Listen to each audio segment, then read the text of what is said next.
Avatar: The Last Airbender? Not the blue one. No, I haven't seen it. I have seen the live action movie. Yikes. Twice. I've made mistakes in my life. Twice. Man, you guys, if you ever thought, man, these guys aren't experts, you gotta believe at least Andy is at this one thing. This was before I thought about doing this. I saw it once with my little brother, I think. Seems like a mean thing to do to your little brother. No, he did it to me, and he was sorry about it. Me and my brothers just punched you. And then I saw it again, and I don't know what the circumstances of the second viewing were. I think it was like an ironic viewing. The thing about ironic viewings is you still have to watch the movie.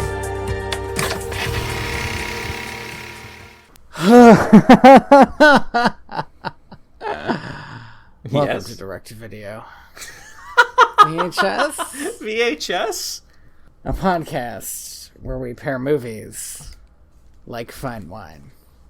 That was a very odd energy you're bringing into this already. It wasn't like a fine wine, you know? This was more of a Gatorade that you found in your car and you thought, I might as well. I mean, it's specifically because one of the movies we watched was a Christmas movie. It's like a Gatorade you found in your car and then brought into the Christmas party when you should have gotten some wine. I thought you were going to say it's like a Gatorade you found in your car, and then after you drank it, you looked at the bottle cap and it said, best till Christmas, and you're like, oh, that was like 4 months ago. I don't think Gatorade goes bad. It's sugar water. I think due to FDA regulations, like everything you sell needs to have an expiration date on it. Right. This water that I'm drinking right now has an expiration date, but, like, it's fine. It's water, yeah. It'll never stop being water. That's the amazing thing about water. Ooh, I don't know about that. What? Well, okay, so over time, the petroleum in the plastic leaches. So eventually, it will also be petroleum. How long would that take? How long does it take for plastic to start breaking down? Well, it technically never breaks down. It just becomes smaller. But a long time. Like decades. I was going to say, is it more than 2 years? Because this water expires in 2 years. Oh, yeah, definitely. Anyway. Okay. That's a New Jersey law. That's why everybody else has to do it. Because of New Jersey. Thanks, Jersey. That's what states' rights get you. I thought Okay, wait. I don't know how I feel about that joke. You're welcome. I was going to make I thought everything was legal in Jersey joke, but... I think my thing was... It was fine. It was good. Well, actually, your thing was good. It was a little more problematic than mine, but... Let's talk about Swan Princess 3. I don't remember what the subtitle is. Fuck me. Let me do a quick history. The hell? Swan... I love that neither of us know. It's so dumb. It's such a dumb name. It's really long, too. The Mystery of the Enchanted Treasure. Great. It's actually a lot of a better name. It's actually a much better name than Escape from Castle Mountain, although I can also remember the name Escape from Castle Mountain. So so that's kind of where we... Escape from Castle Mountain is like a shitty ride at Universal Studios. But the Mystery of the Enchanted Treasure just doesn't make you think of anything. Yeah. Which is why I think I kept forgetting it. In some places, Tony, it's known as Mystery of the Enchanted Kingdom. That makes even less sense. Yeah, it does. That's the Castle Mountain version of the title. Yes, it is. Because Escape from Castle Mountain has a better title in, like, England. So this movie came out in 1998, and that's pretty much all I know about it. That's all I think anyone knows about it. Hey, that's fine by me. Here's what you all need to know is this year they're releasing a new Swan Princess movie, so they're still on that hot shit. There is money to be made on this hot IP. I don't know why. I don't know who's making that money, but God, somebody is. I know who's making that money, because his name is still attached to the franchise. I don't think it's Richard Rich is making money. I think this is like... A man who... animated for Disney. This feels like it's like a monkey's paw situation. Like Richard Rich was like, I want to make a movie outside of Disney with my name on it that people will remember. And then like the monkey's paw curled, and now we're on Swan Princess like 7. Yeah, we'll get there. Well, so here's the thing about Swan Princess 3 that I love is that you have that beautiful Swan Princess logo animation that they stole from the first movie. that you watch it and you're like, okay, this is pretty good, and then like it like slaps you with Mystery of the Enchanted Treasure. Yeah, probably. I clicked away again. Mystery of the Enchanted Treasure. And yes. By the time you get there, the animation has already like dropped off a sheer cliff, and you're like, whoa. Isn't it fantastic? Way to remind me of how things were. Yeah, I mean, I just assumed that they didn't have as much money for this movie as they had for the original one. We've seen much worse animation, and we will see much worse animation in the future. We'll talk about that animation. It's got its own set of problems. But this animation is bad, and they even actually just lean on the old movie in places. There is a straight up montage of scenes from the first film that lasts for like 3 minutes, and I was kind of grateful for it. I was like, oh great, I could take a break. But also I was like mad. It's too bad it was during like the worst song possibly of the film. Yeah. So we open on a jazzy, he looks like a blue heron, but he's not. He's something else. Did you catch what he was?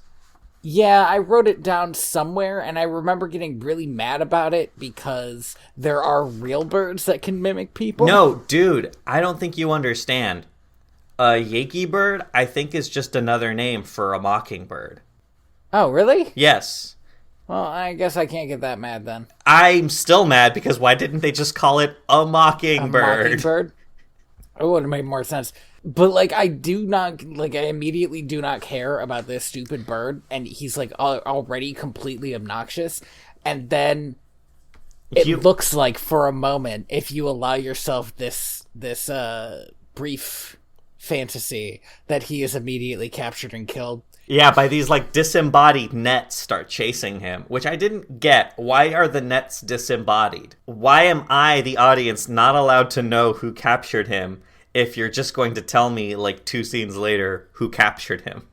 That's a good point. Like, I still don't know who she is when we see her, but they're just leaving her a mystery, I guess? Yeah. What about him made you think he was obnoxious? Was it the singing about the stuff he was doing?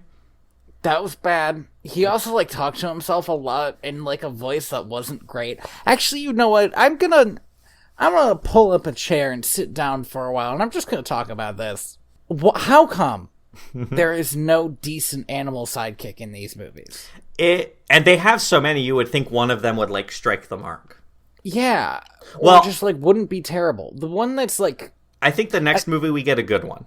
We do. That one's actually a lot of fun, and he's, like, the only redeeming thing in the movie. He legitimately owns in a way that surprised me. But for this movie, we're talking 4 animal sidekicks in one movie, and all of them are bad. And here's something else you need to understand. We've watched 4 of these movies. Jean-Bob has been getting worse and worse as we go on. He was kind of annoying in the first movie, and then in the second movie, they just made him shitty, and they're gonna keep doing that. He keeps getting worse. Like, he... It's really awful.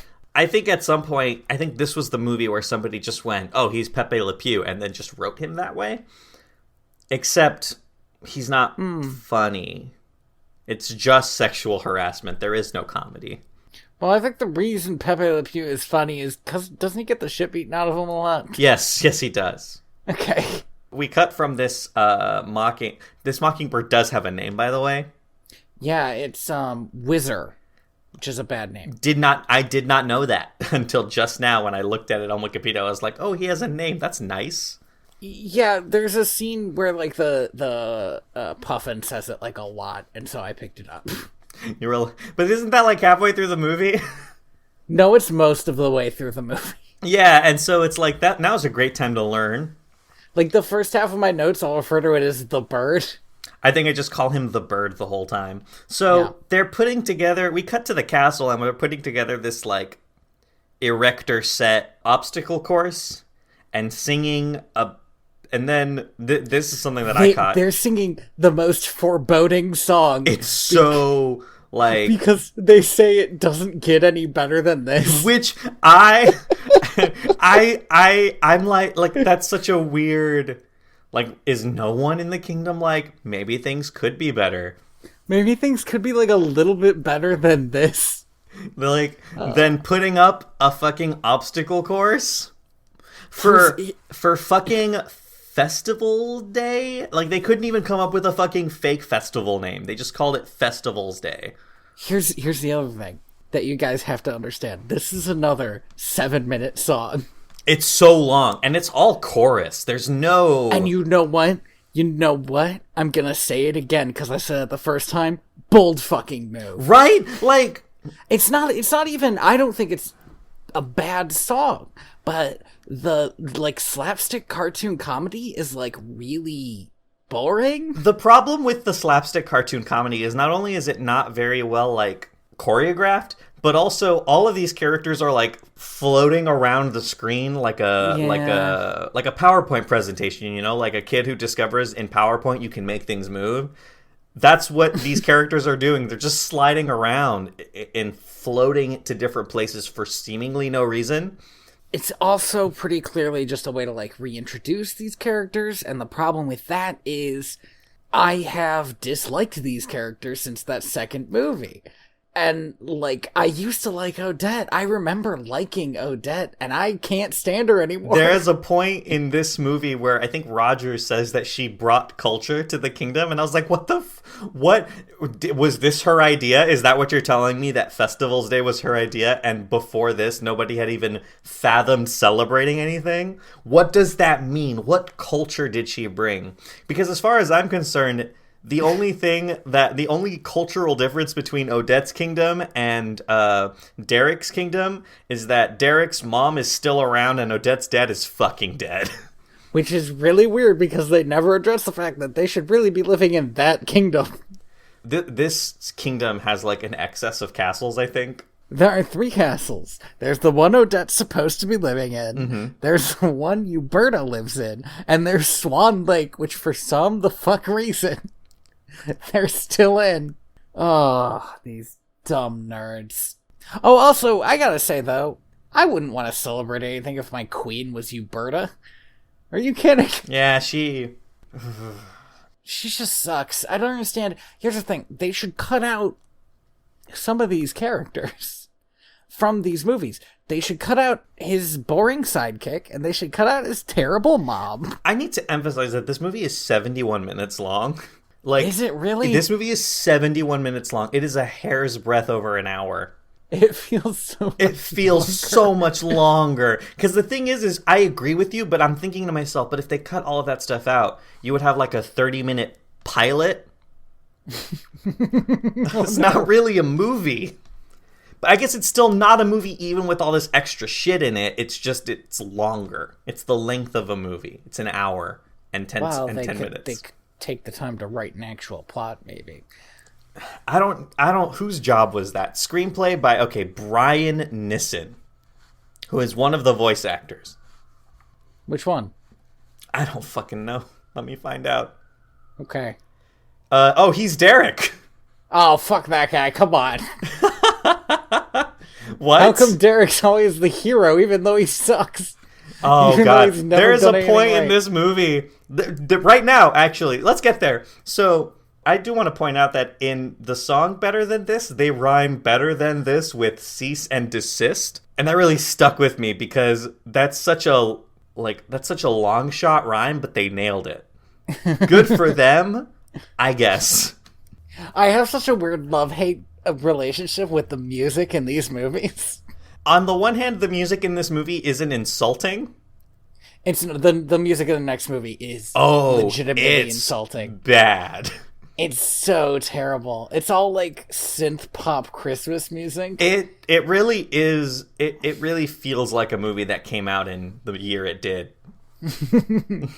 So after we go through this whole festival thing, we immediately cut back to the evil sorceress who has kidnapped this mockingbird. Her name is Zelda, and that's the second bold move. Right?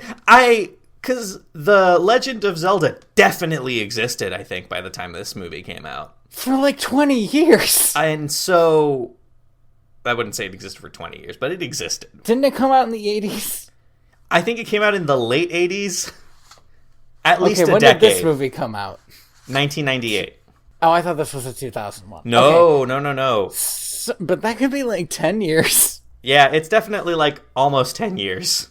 And I love her introduction because she just says her name like 5 times and then immediately spells out all the reason she's doing anything for the rest of the movie in like 2 seconds. She just straight up does exposition, and also we're talking about the forbidden arts again. Again. And she talks about how she was the one who like got Rothbart back on his feet.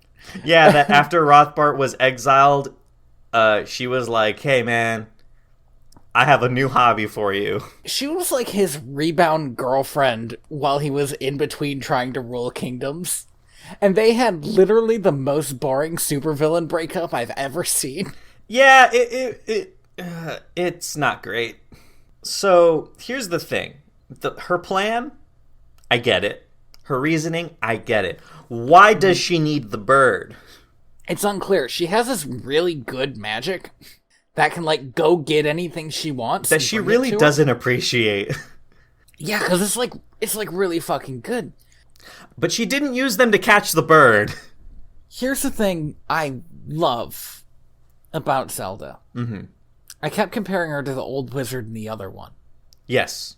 The Forbidden Arts is still the stupid orb. But the thing that she wants is the notes, which makes so much more sense. I was so annoyed to find out that the magic thing in the last one was just like a circle that gave you magic. And like, the notes is so much more, I don't know, it makes her more like intellectual. It makes her cooler. It does make me question where the old guy was, because she doesn't ever talk about him. Yeah. His whole role and everything seems a little suspect. Yeah. But it's fine. Like, this movie keeps up the tradition of just, what if we did the plot of Swan Princess again? Because that seems to be what every Swan Princess movie is what if we just did the plot of Swan Princess again? Yeah, we're 4 movies in, and that's what they keep doing. That's what they keep doing. And I'm excited for when they don't do that, but I'm also like... You mean when she adopts a kid? Yeah, or has one. I don't know. I think we read ahead and found out she adopted one. I definitely didn't read that far ahead. I thought you told me. No, I just told you that there is a child. Like, she is on the cover of a DVD. I don't know what that child's status is. I think she's also a Swan Princess. Anyway, she's kidnapped this bird. She wants him to use his ability to... Mimic people to find out where the notes that Rothbard had that were her notes were. Mm-hmm. So she could go get them. Yes. And, get all that magic that she wants. Yes. Pretty simple, pretty straightforward. Definitely not the worst villain we've seen in this series. No. The bird decides to go to Swan Lake and the castle, not the amazing ballet, unfortunately, and spies on everybody and is able to, through bits and pieces, realize that Derek and Rogers have discovered Rothbart's notes. Yeah, and I fucking hate that because Derek's like, I know what I'm doing. And no, you fucking don't, Derek. You brain-dead moron. Here's the thing, right, is if you knew what you were doing, those notes would have been fucking burned to a cinder the moment you saw them. Oh, he delivers the best line ever. He's like, even if somebody found the notes, they never figure them out with my help. Look at the fucking genius over here. Ugh. And we later found out it's because he tore off a single word. Yeah, but in the moment, it makes you feel like he's the only person in the kingdom who can decipher magic, which fucking... they just really give him this personality that I do not enjoy. Yeah, he's He's the worst. Oh, also, he tells Odette, I would never put you in danger. Like, we've just seen a movie where the whole movie was him putting her in danger, and yet here we are. Every movie is him putting her in danger. So here's the big thing, right? Is who's at the castle right now? Because nobody in this entire scene is at the castle. They're all in, like, a field somewhere putting together this giant, like, festival. Giant. I say giant in quotation marks. There's, like, 7 people at this festival. It's like a quieter Ren fair. It's like a very sad Ren fair where no one showed up except for the people who put it together. Aw. Who's gonna buy the fantasy books from the local author? Yeah, poor guy. There's a brief scene here where the frog is, like, working out, and he has abs, by the way, and that scene is disgusting. A frog with human abs is horrifying, and I wish he was dead. That's so quotable. We should put that on your tombstone or something. Frogs with abs are disgusting? A frog with human abs is disgusting, and I wish he was dead. I'll add it to my long list of epitaphs. At this point, Whizzer is discovered by the Puffin, whose name escapes me. It's Puffin. Is it just Puffin?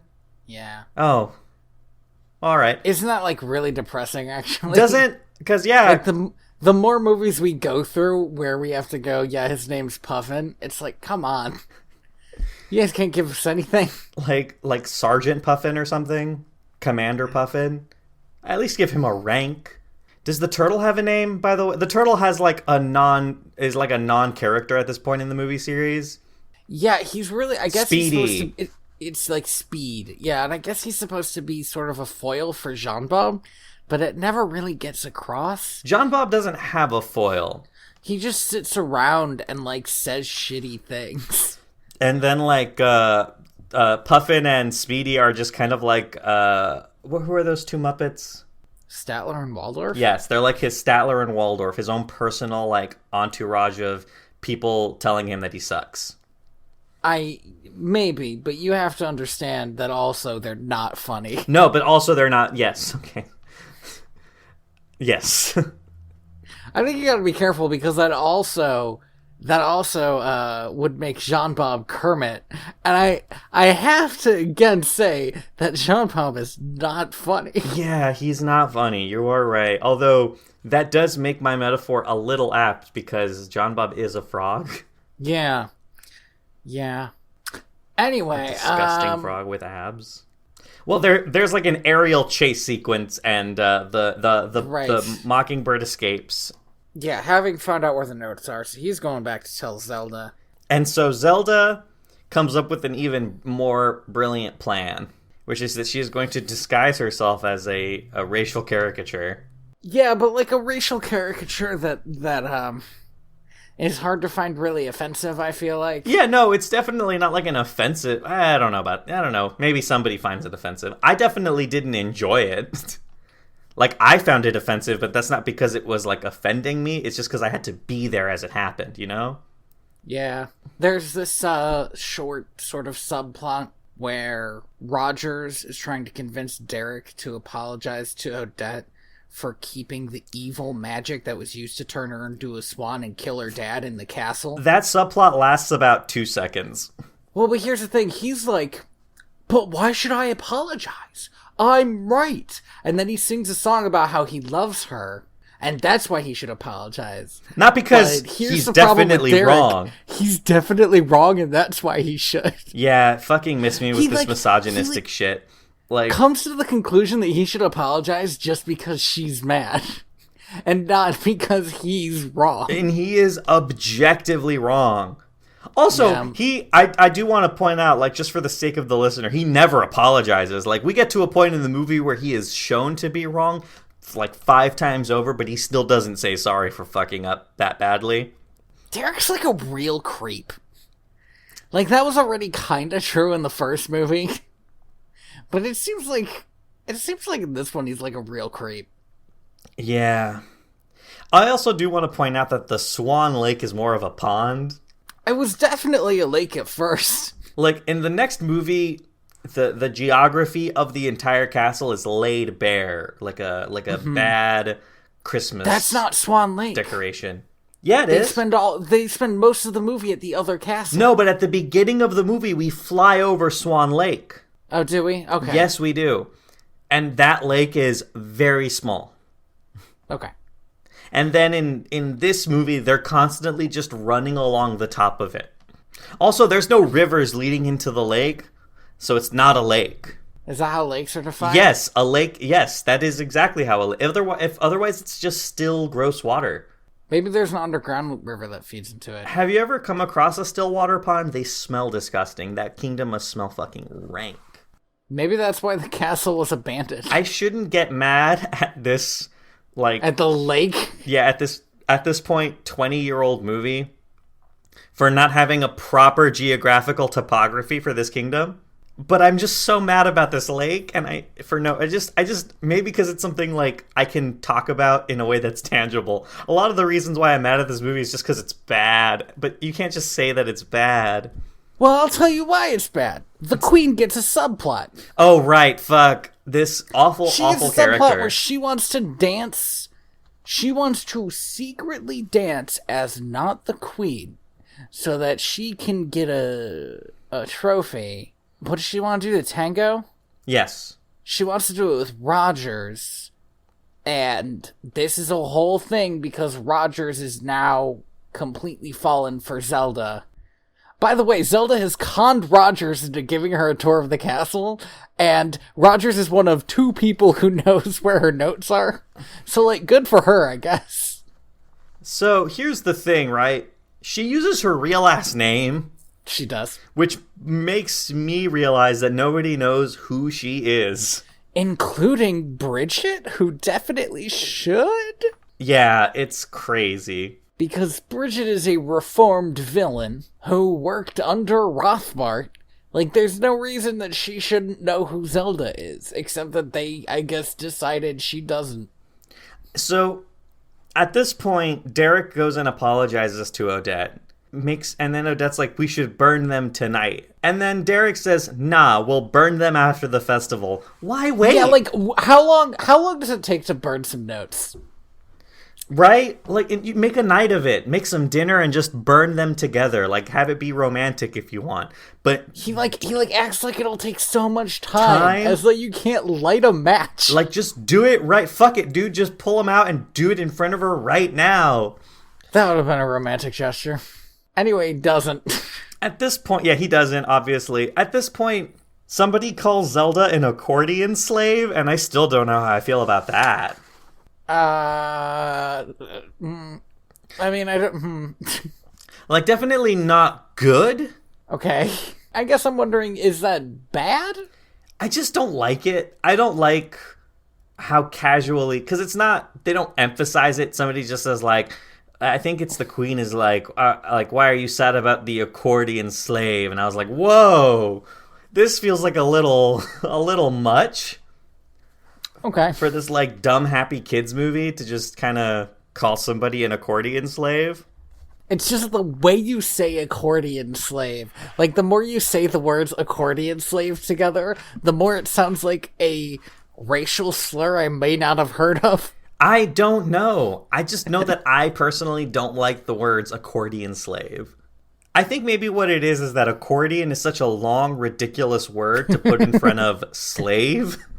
Slave is much more grounded than the word accordion. And it's also very, it's very short. It's to the point, you know? It's a bad thing. And so to just put it after this really long, meandering word that doesn't really mean anything, and let's face it, isn't really an instrument. I shouldn't say that. I don't know anything about it. I'm sure accordion is a beautiful instrument. I guess we'll say goodbye to our Polish listeners. It's just accordions are loud, and I don't know if you've ever heard anybody play an accordion at 7 o'clock in the morning, but it really just ruins any hope you had of being asleep. I enjoy the musical stylings of Weird Al, so I'm not sure if I can weigh in on this. Is Weird Al known for playing the accordion?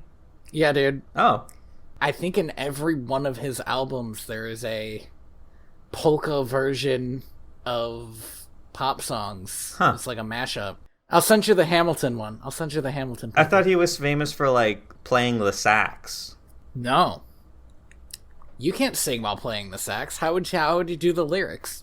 You could do one and then do the other in post. Although I guess I don't know anything about him, my dude. I think there is somebody Weird Al Yankovic adjacent who plays the sax, though, right? I'm sure you can. The sax is not an inherently funny instrument, though. I think it is. No, it's like a sexy instrument. What are you talking about? I don't know. I guess it is. Anyway, Zelda steals the notes while everybody's asleep. And leaves Rogers a note that just says, "I hate you, goodbye." And he is destroyed. This was the funniest moment in the movie for me. Like, I think I actually laughed at her letter where he's like, "Oh, maybe she meant something else," and he reads out loud, "I hate you, goodbye." Yeah, there's no other meaning in that one, my dude. That's not even long enough to put a secret code in. And then there's this doo-wop song. Oh, I hate this doo-wop song so much. I love this doo-wop song. It's so terrible. It is, I think. But it's like, I wonder if it's supposed to be this bad, because it's, like, so hilarious and, like, no words rhyme. And it's like, I feel like it's trying to be like a sad Elvis song and failing so spectacularly. It's just so, and it's like every song in this movie, it's just so long. And then there's a point where he's singing to her disembodied head. Mm-hmm. And like, I think at that point I was like, I needed to be done. I needed this movie to end because I needed to process this. Like, her head rises up over the horizon. This was my favorite part of this movie. The imagery was so over the top. The music was so dumb. It was great. It was like sandpaper on my soul, dude. I hated every second of it. From the moment it began to the moment it ended. Take your joy where you can get it, I guess. It was great. Everybody should listen to that doo-wop song. But, just watch that part of the movie. Yeah. Actually, see if you can get a clip where it has the letter bit first. I really also like that letter bit. I think we come back to Zelda, right? Yes, we do. And she is telling the bird that she's going to let him go for the second time. But then she realizes that, there's a piece of the notes missing. Okay, well, here's the thing about this that I feel like I need to step in and mention. Yeah. She has the power to change and the power to create. Yes. But she wants the most powerful thing, the power to destroy. Now, changing and creating are way, way harder than destroying. Yeah, no, I was on the same boat. I was like, those are the ones you want. Like, you could create things that destroy things or change things in such a way that they destroy things. And she said that her magic could kill Wizard already. So, like, what does she need with the power of destroying? Yeah, it's crazy. I don't know. And also important, she wrote those notes. She's missing the last one word. It's a single word. She could figure that out. Even if it takes her a little while, it's not going to take her more than a couple days to remember the thing that she wrote a few years ago when she can read up on it right now. Also, the power to change is, as established, like, very overpowered. It's so grossly overpowered. You could turn people into swans with that shit. I feel like she doesn't need the power to destroy. That's more than she needs. Maybe that's just us. Maybe we have, maybe we have a weird understanding of magic that these writers didn't have. Okay, but look at it this way. In, like, Dungeons & Dragons. Yes. You can get damaging moves from the jump. Mm-hmm. Magic missile. I feel like it takes a while before you can change somebody into something else. When do you get, like, polymorph? Yeah, I'm just, like, shooting from the hip here, but I do think that's, like, a level 4, level 5 spell in the current edition. See, that seems like a while. Destroying seems way easier. Also, you can do what Rothbard did and change yourself into a big monster and kill people like that. Mm-hmm. Or turn other people into swans and kill people like that. Or turn other people into fish. And hey, they're not in water. Oh, that's a good point. Or they are in water. What are they gonna do now? They're a Leave the fish. water? Actually, fish can be pretty fucking scary, man. They'll slap you. Maybe turn them into a small fish. Uh-huh. Like a shrimp. And then create like an oven and stir fry them. And have a delicious little shrimp scampi. Well, they're shrimp. They're not people. I think when you kill something that's changed, it changes back to its original form. I remember that happening with Odette. Didn't she turn from a swan into a human? No, she just fucking dies.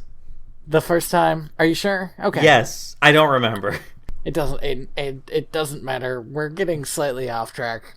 She sends her weird magic, her, like, again, pretty cool magic that she doesn't seem to...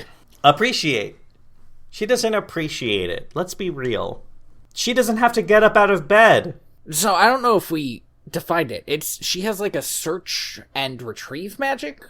She shoots out this green stuff and it takes anything she wants and then brings it to her. It's fucking great. It's a super dope mechanic. I would be fine with just that. It's like, what if having the Force was way cooler? What if the Force was also like green fire that you could see? Yeah, what if it was though? Ooh. Anyway, she sends those green things after Odette. Odette gets to have like kind of a cool wagon chase sequence. This chase scene is pretty dope, and I like how it ends. Uh-huh. This chase scene could have been like the climax of the movie, because it's way better than the climax of the movie. That horse definitely died. I guess it did, yeah. I was really bummed while watching it, though, because I was like, man, this is a good chase sequence, but Jean-Bob's definitely going to be kidnapped with her, so I'm going to have to put up with this frog for a while. And I was right. I don't understand why John Bob keeps getting all the subplots in these movies. It's so weird, because I can't be the only one who thinks of him as... the worst. The least likable character. The turtle has no character. He's just a turtle. I would like a subplot with him. I don't even care what it would be. Like, just him trying to make a soup or something. I don't give a shit. I would actually really like that. What kind of a soup would a turtle make? Imagine just a turtle trying to make a soup. Turtle soup. That's maybe a bit dark. Yeah, that is really dark. Why would he do that? Why would you do that? Maybe some kind of cabbage soup or something. Anyway. Ooh, that actually sounds like it would be pretty good for a turtle. Turtles can't eat much. Yeah, I feel like leafy greens is basically it. Mm-hmm. I feel like this is a Lemony Snicket bit, and I don't know why. All right, Zelda kidnaps Odette and starts singing her villain song. Oh, and this villain song is... I think I like this villain song. You know what? Me too. To the point where I was like, so this Zelda has a passable singing voice. So I googled her voice actor, whose name is Katja Zoch. She has an IMDb page with 1 credit. What? As an actress, and 1 credit for the soundtrack, and both of them are Swan Princess Mystery of the Enchanted Treasure. So this is the only thing she did. I don't think she did any other music. I don't think she did any other TV shows or movies or anything. There's nothing, like, known about her. It is fascinating. These are the people that interest me, are the people who come in and do, like, one thing, and then they're just gone.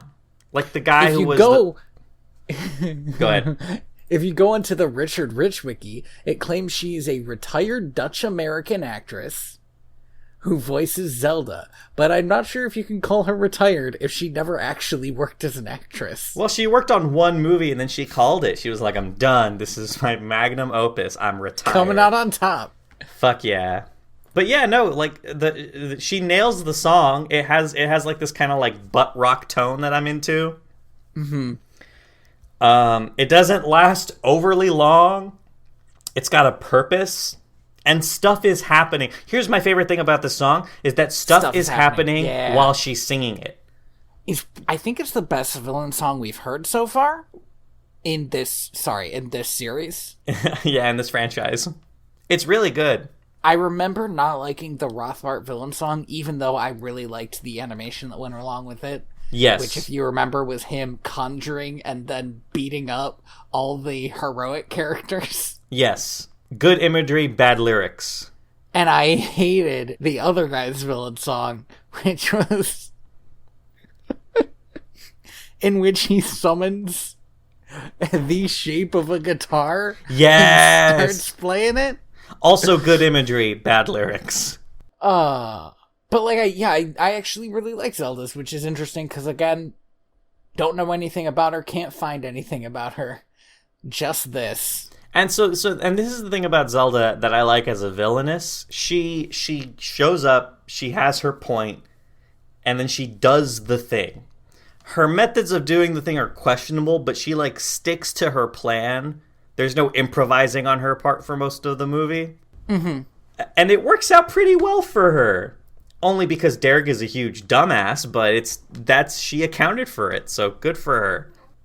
Yeah, not bad. And then she turns Odette into a swan because Odette can't leave the fucking house without turning into a swan. We are like, I want to say 30 minutes away from the end of this film. And the name needs to make sense. Yeah, and it needs to be called Swan Princess for a reason. Also, at this point, the bird, because she alters the terms of the deal for a third time, and the bird has to go and do something again. I don't know. He's got to go to the castle for some reason. Oh, he has to deliver the note because she just kidnaps Odette and no one knows that she's kidnapped. So she has to let them know. It seems like she could have sent her green fire to deliver that note. Who knows? But she tells the bird to do it. And so the bird does it. Derek is like, Odette's been kidnapped. What? And then he goes and tries to do whatever the fuck he does. Yeah. Meanwhile, Wizard is won over by a song from the penguin and the... Oh, this is... I was so afraid. Uh-huh. Because I didn't remember. I was like, are they going to fucking sing No Fear at me again? I was ready to, like, punch my laptop. And then they didn't. But then they kept saying No Fear in the song, and I was so mad. Yeah. It's No Fear based, but it's not No Fear. The funny thing about that song is that the Puffin's the lead, and the Turtle's the, like, background voice. Mm-hmm. Except once we hit a choir segment, there is no baritone. It's just Puffin and, like, echo. So the Turtle just, I assume, just doesn't work his part when it comes to the full chorical parts of this song. He's like, I'll take a back seat. I'll let the Turtle. Puffin What do you take fucking care want of from this. I want him to participate. You don't ever hear a good baritone in a chorus. Probably because they would steal the show. Anyway. Derek. At this point, I wrote, this movie is torture. Oh, Derek. Dirk. Derek is... more like dork-ick. Hilarious. Derek is the dumbest person. He is such an idiot. And he will always fall for the strange woman wearing his wife's skin trick. When you put it that way, it makes it sound like they're just kind of warbling around with the flesh on kind of loose. Yeah. But the funniest thing about that is, so what happens is Zelda goes up to him as Odette and says she got away, and then he shows her the note and she like grabs it. And then she calls him out at the exact same time I did for falling for that nonsense. And I was like, oh man, this movie's actually great because it knows Derek's a moron too. Well, it was written by Derek's voice actor. Yeah, well, I assume that's why he got a whole song about how he didn't want to apologize to his wife. I feel like we could read into that guy's marriage right there. Why do I have to apologize to my wife? The size of the tear, by the way, keeps changing. Like, the first time we see the tear, it's like kind of the corner of the book. But by the time the torn page gets attached back to the book, it's like half the page. Whatever. There is no consistency. It's probably different departments. Who cares? But we're coming up to an action scene, and the animation cuts look a lot worse during the action scenes. I can't remember. When was Odette put in the death bubble? After she tries to escape during the musical. She gets turned into a swan and immediately gets put in the death bubble. Okay. So, Zelda did have the power to make a death bubble. Yes. But not that's different from the power to destroy. Yes. This movie's dumb. Yeah, oh yeah. Andy. Oh really? We're 54 minutes into this recording and you are now realizing this. Like, I knew this movie's dumb, but I wish it was, like, internally consistent. Consistent? Oof. I don't know what you want, man. That's so bad. She shouldn't be able to kill somebody with magic. She should have, like, genie rules, you know? Mm-hmm. From Aladdin.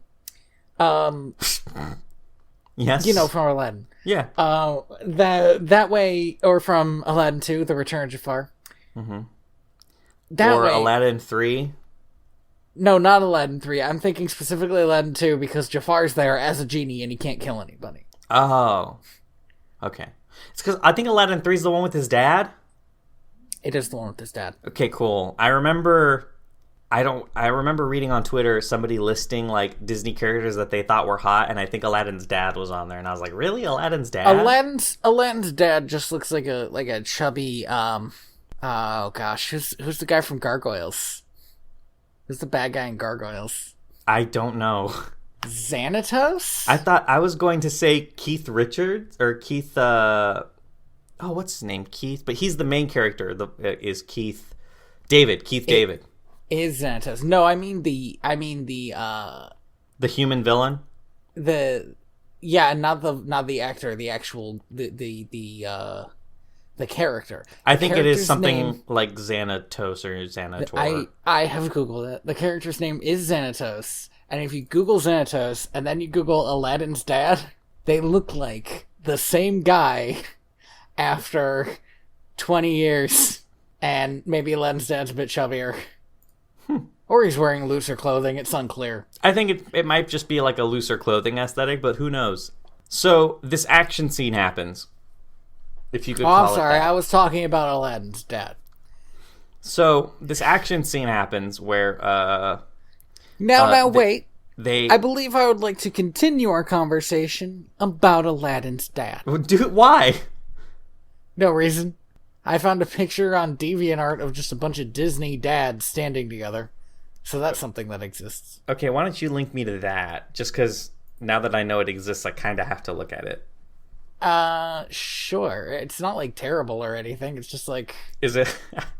I honestly didn't care about the quality of the artwork. It could be like a Renaissance style piece or just stick figures. Yeah, I mean, it's closer to stick figures than Renaissance style. I don't recognize... Is that the dad from Tarzan? I think he's the dad from, underwater movie.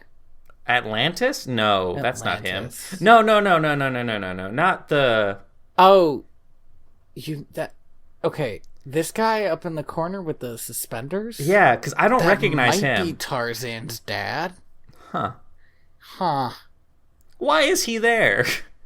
I don't know, he's dead. Yeah, exactly. Well, some of these guys are dead. Dead dads don't count. Actually, none of these guys are dead.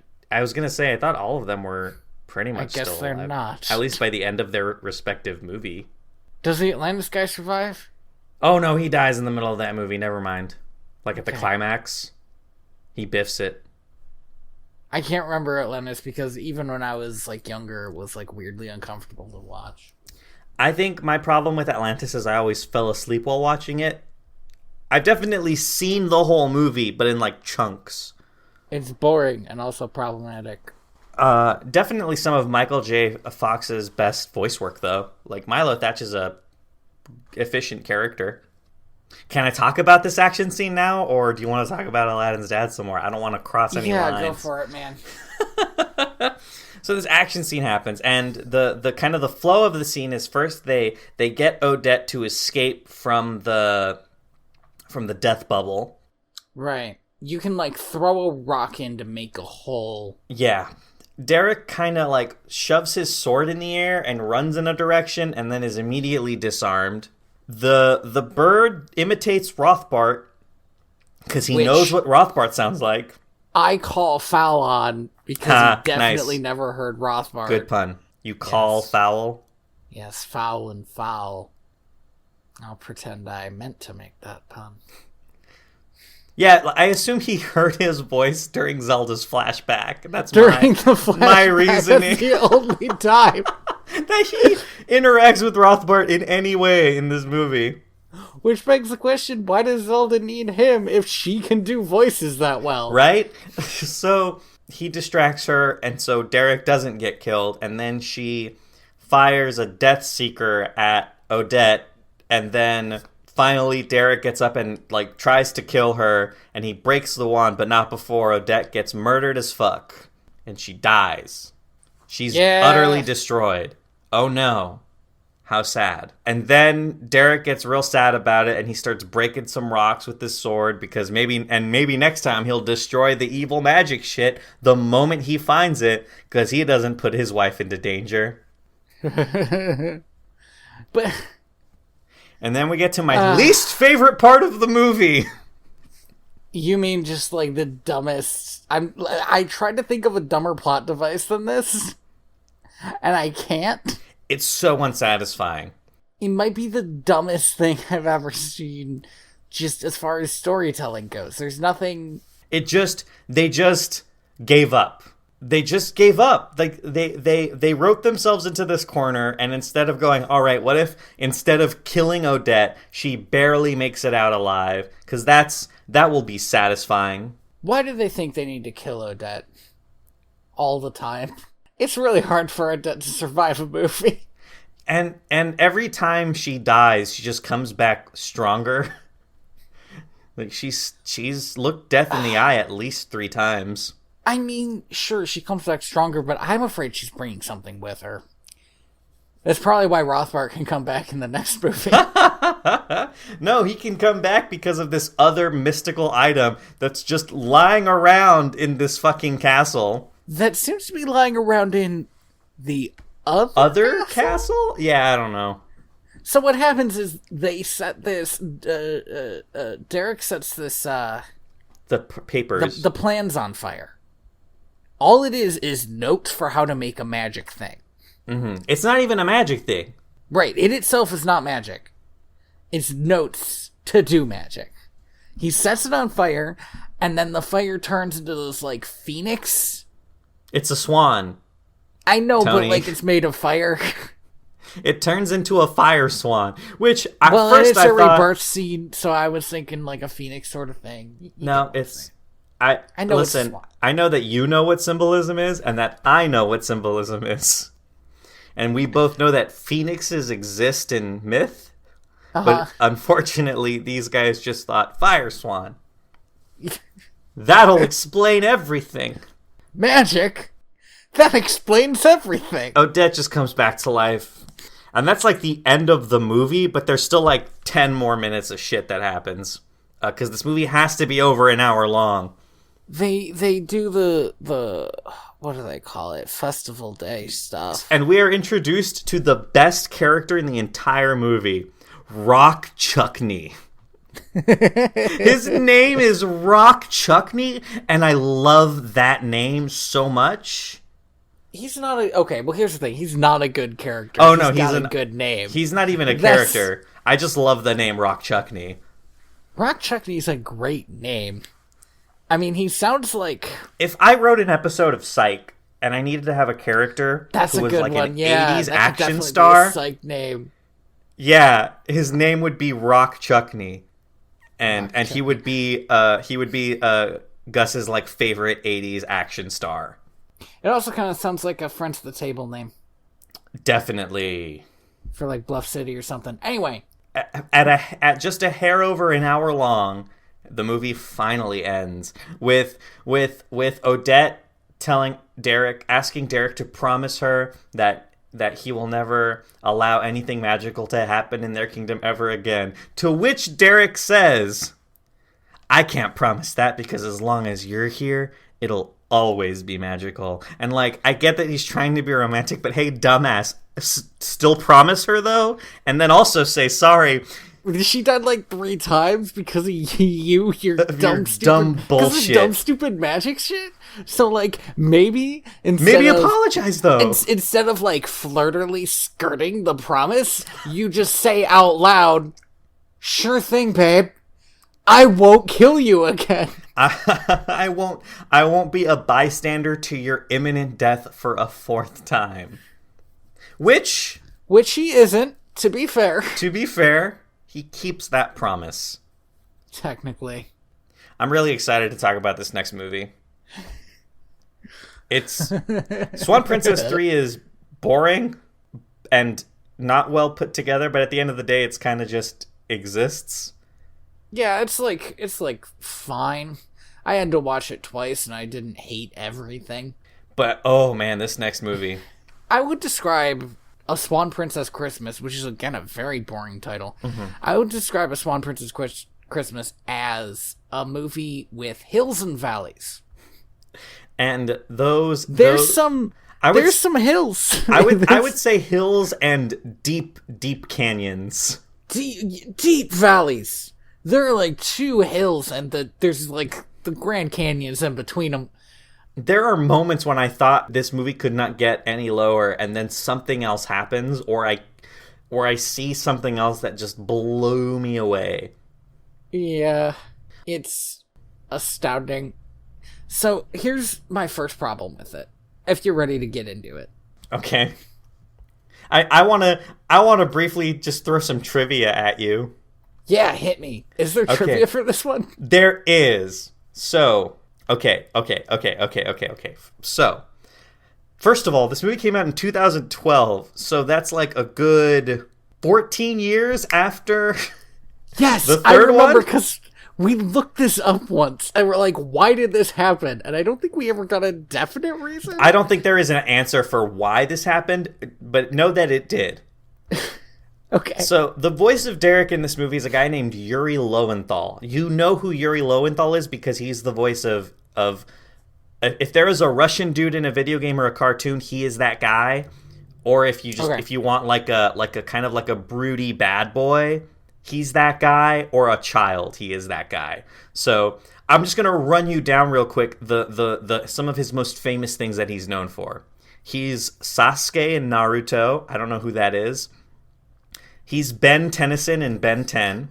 That's the main character, right? Yes, it is. I assume. I've never seen it, but his name's Ben Tennyson. I'm going to be honest. I have seen Ben 10. It was one of my little brother's favorite shows when he was a kid. So I have seen Ben 10. Yes, he's the main character. Okay.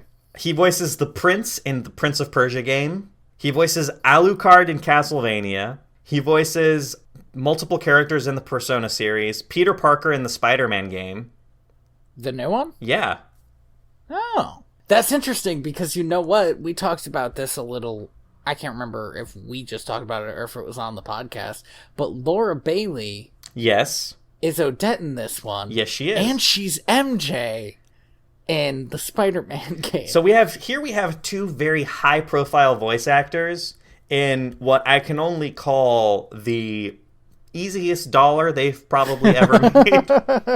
But here's the best part is that Yuri Lowenthal plays Derek. Mm-hmm. I will give you 2 guesses as to who wrote this movie. No fucking way. Written by Yuri Lowenthal. That's astounding. He wrote this. When did this start happening? When did somebody say that's okay? And I need to go to Yuri Lowenthal's IMDb. When did they say they were going to hire somebody to play Derek and then say, why don't you just do the script too? Have you written things before? No? Has he? I'm checking. Okay. Actor, 673 credits, my guy. Wow, damn. Good He job. has 14 credits as a writer. Uh-oh. Most of this seems to be television. Anything recognizable in there? I don't recognize any of... he wrote an episode of Ben 10 Omniverse. Okay. He wrote one episode of a show called Shelf Life. I haven't heard of it. He was a contributing writer to multiple shorts, but it seems to me that the only movie he ever wrote was The Swan Princess Christmas. That is astounding. I am blown away. Here's the thing, is Yuri Lowenthal is a frequent convention goer.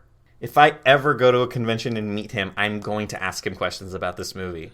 I need you to, turn your phone on record if you do that. Just because Mr. Lowenthal, I know it's been 7 years, but you wrote The Swan Princess Christmas, and I need everything you can tell me about that process, about what it was like working with the enigma that is Richard Rich. Was it like a Ghost of Christmas Future kind of a situation? Did he just appear to you and was like, I need you to write this movie for me, Yuri? What's your opinion on whether or not it was just a tax scam? I think I need to watch one more CGI movie. Excellent. At this point, my thought, and I don't want to speculate, I'm sure Richard Rich is a decent human being who didn't mean for this to happen. That's the only way he could be a decent human being. Right now, my feeling is that in 1998, Richard Rich made the third Swan Princess movie and then kind of went on with his life. And then fell into incredible debt. Incredible debt. Like, maybe he inherited it. I don't know. But he just needed something because he needed the money. And this was his answer. That's the only way I can explain the 14-year gap. I wanted to say that it must have been bought by somebody else, but Richard Rich still has his name on this. He does. He slaps it on there. So, I don't know. Like, it doesn't make any sense. Let's get into it. So, oh man, this movie. Ooh, this movie. Okay, here's what I gotta do up top. I want to say the first thing is that we see Jean-Bob skating into scene during the title sequence, and that was bad because already the 3D animation was hideous. It is so immediately just bad. We learn later that Jean-Bob is the worst rendered character, maybe, and I don't know why the animals look so much worse than the humans, and the humans don't look good. The humans don't look good. But, like, the animals look so awful. The animals look... I think what it is just there's, like, a lack of detail on the animals. Like, they're all very smooth and plastic looking. Do you know what Jean-Bob looks like? He looks like the Warner Brothers frog. No. I don't think so. I think what he looks like is... You ever see a Mucinex commercial?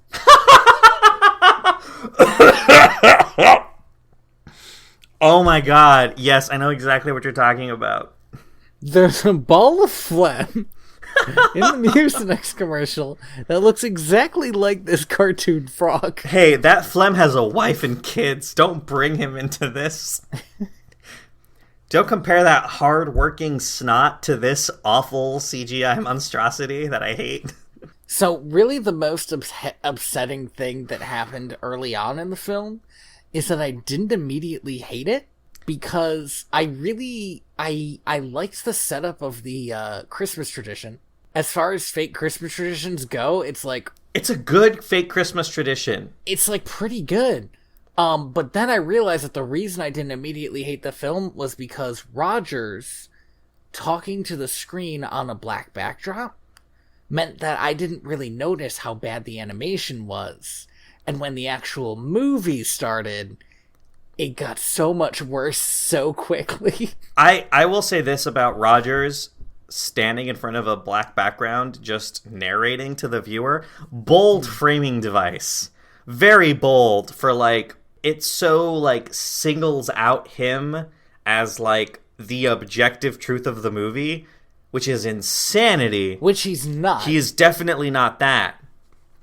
Also, he invented the light bulb in this universe. I don't know how I feel about that. That's really weird. I don't think he was an inventor in the other movies. Nope.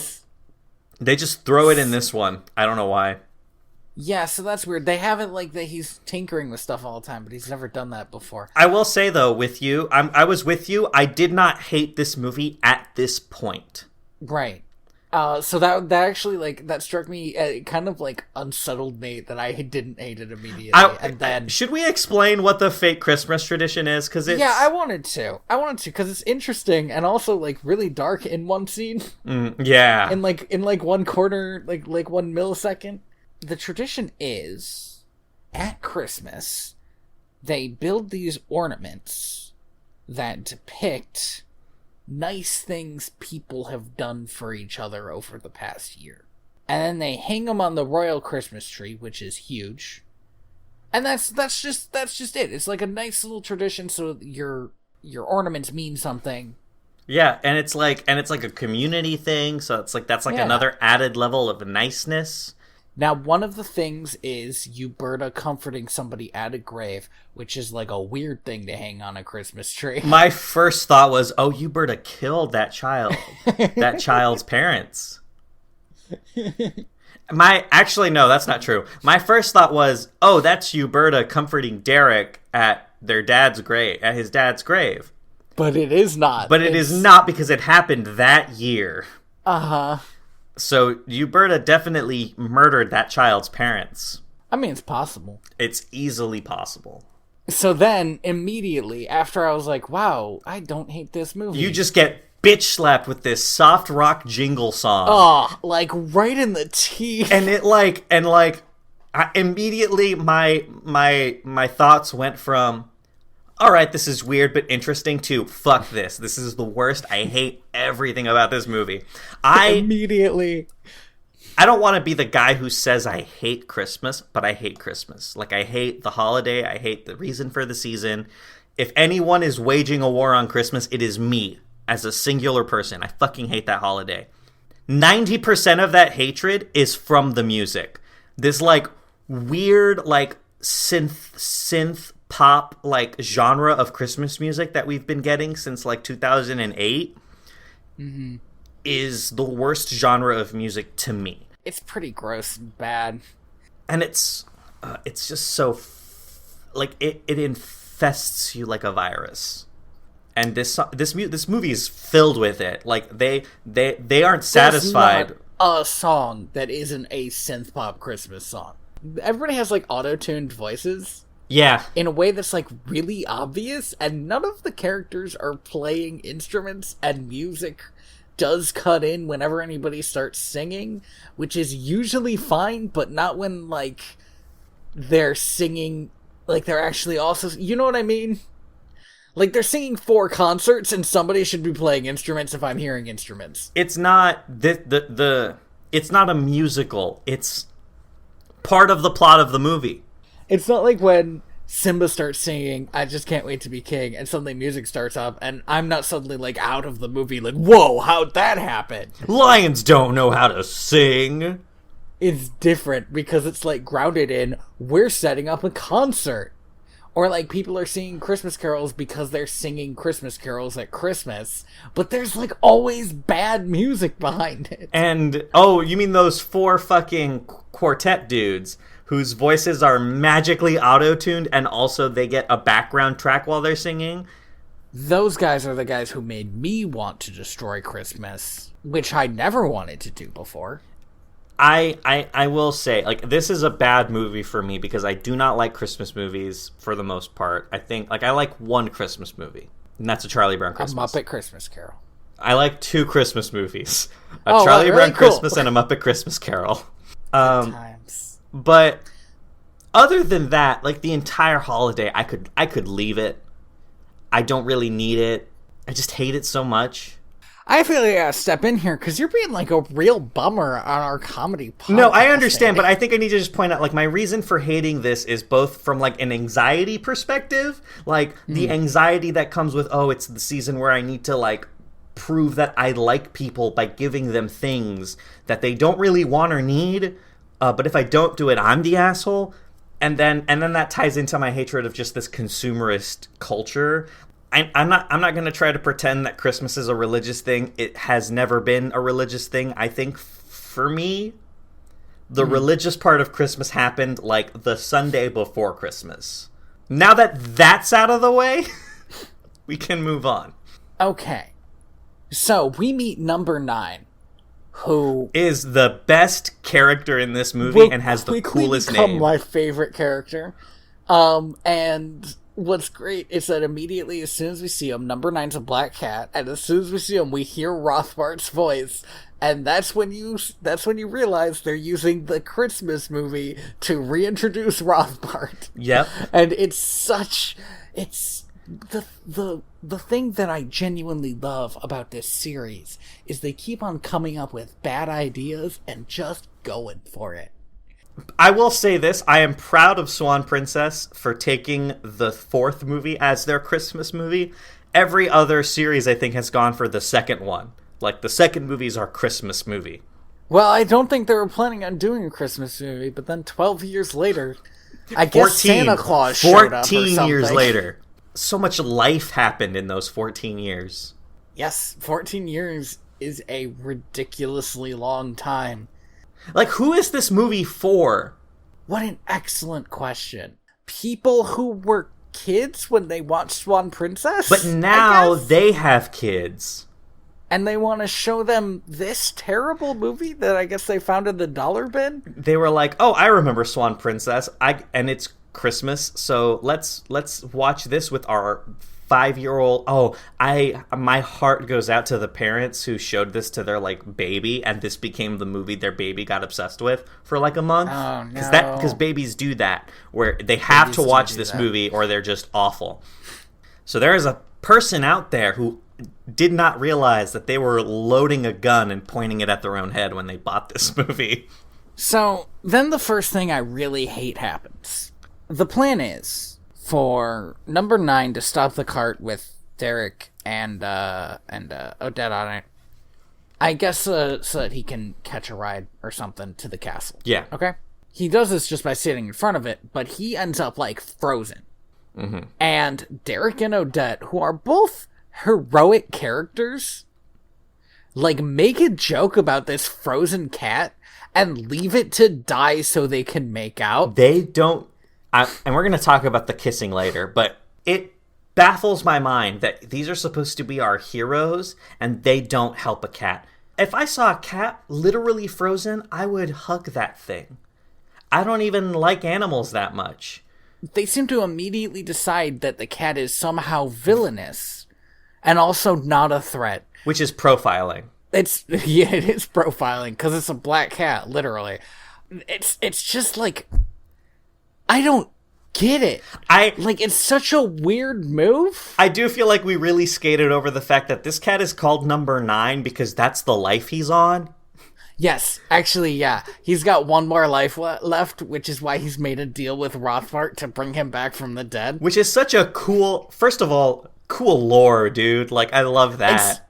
It's really good compared to, again, every other...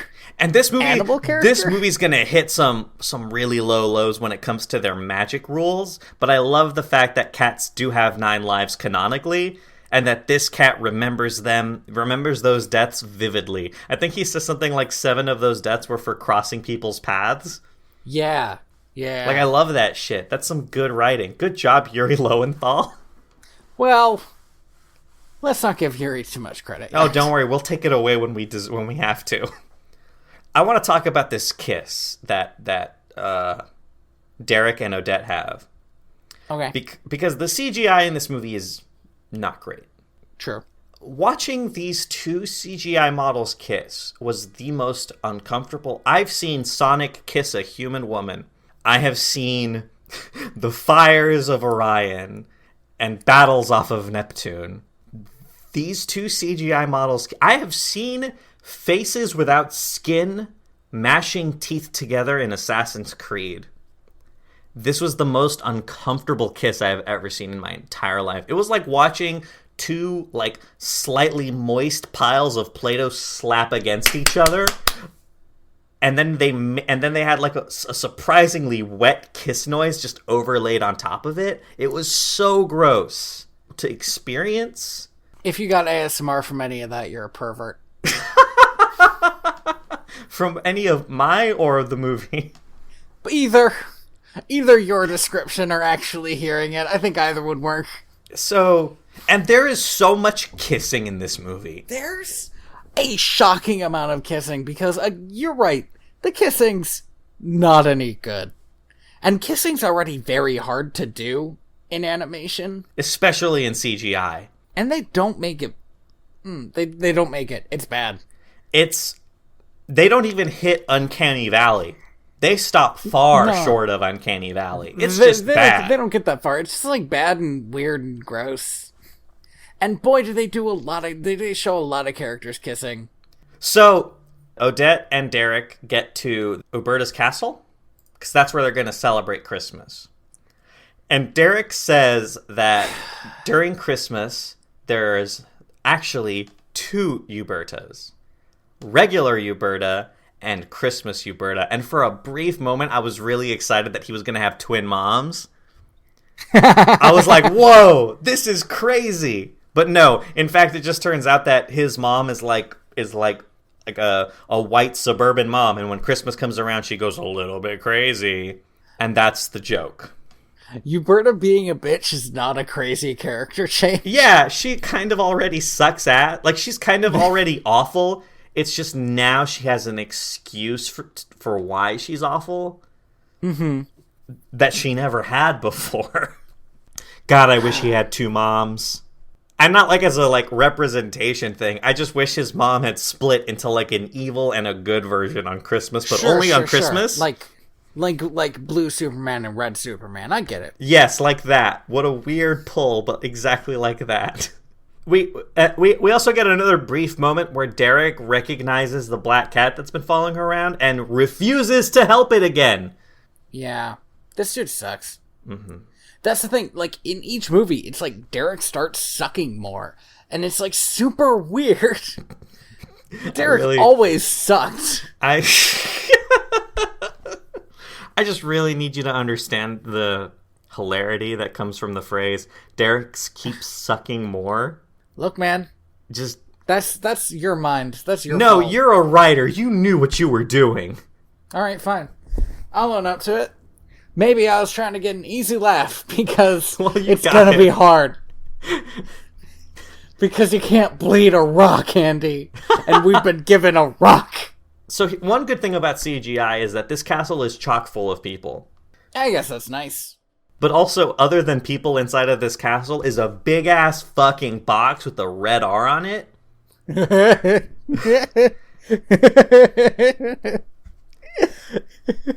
Why? It's not even the right castle anymore for this to be in. It is absurd! How do you miss this? Okay. I don't want to talk about Rothbart and his ridiculously conspicuous secret chest yet.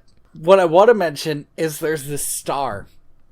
This extremely fragile star. Mm-hmm. And one of the things I hate most about this movie is that star never breaks. Well, no. Because I saw it and I was like, oh, fuck, that star's gonna break. And right. then it didn't. It's a classic technique in film, and I think it's called foreshadowing. It's called using Chekhov's gun to shoot your own dick off. Hey, you man. Can't even break a damn star. Listen, man. You know how hard it is to make glass break in CGI? They broke everything else. That's true. Like, it was this whole thing. It could have just been gone in the fire. But whatever. Anyway, not to jump ahead. Sorry for the spoilers. There's a fire. So at this point, Derek grabs a bow. I assume to kill the black cat.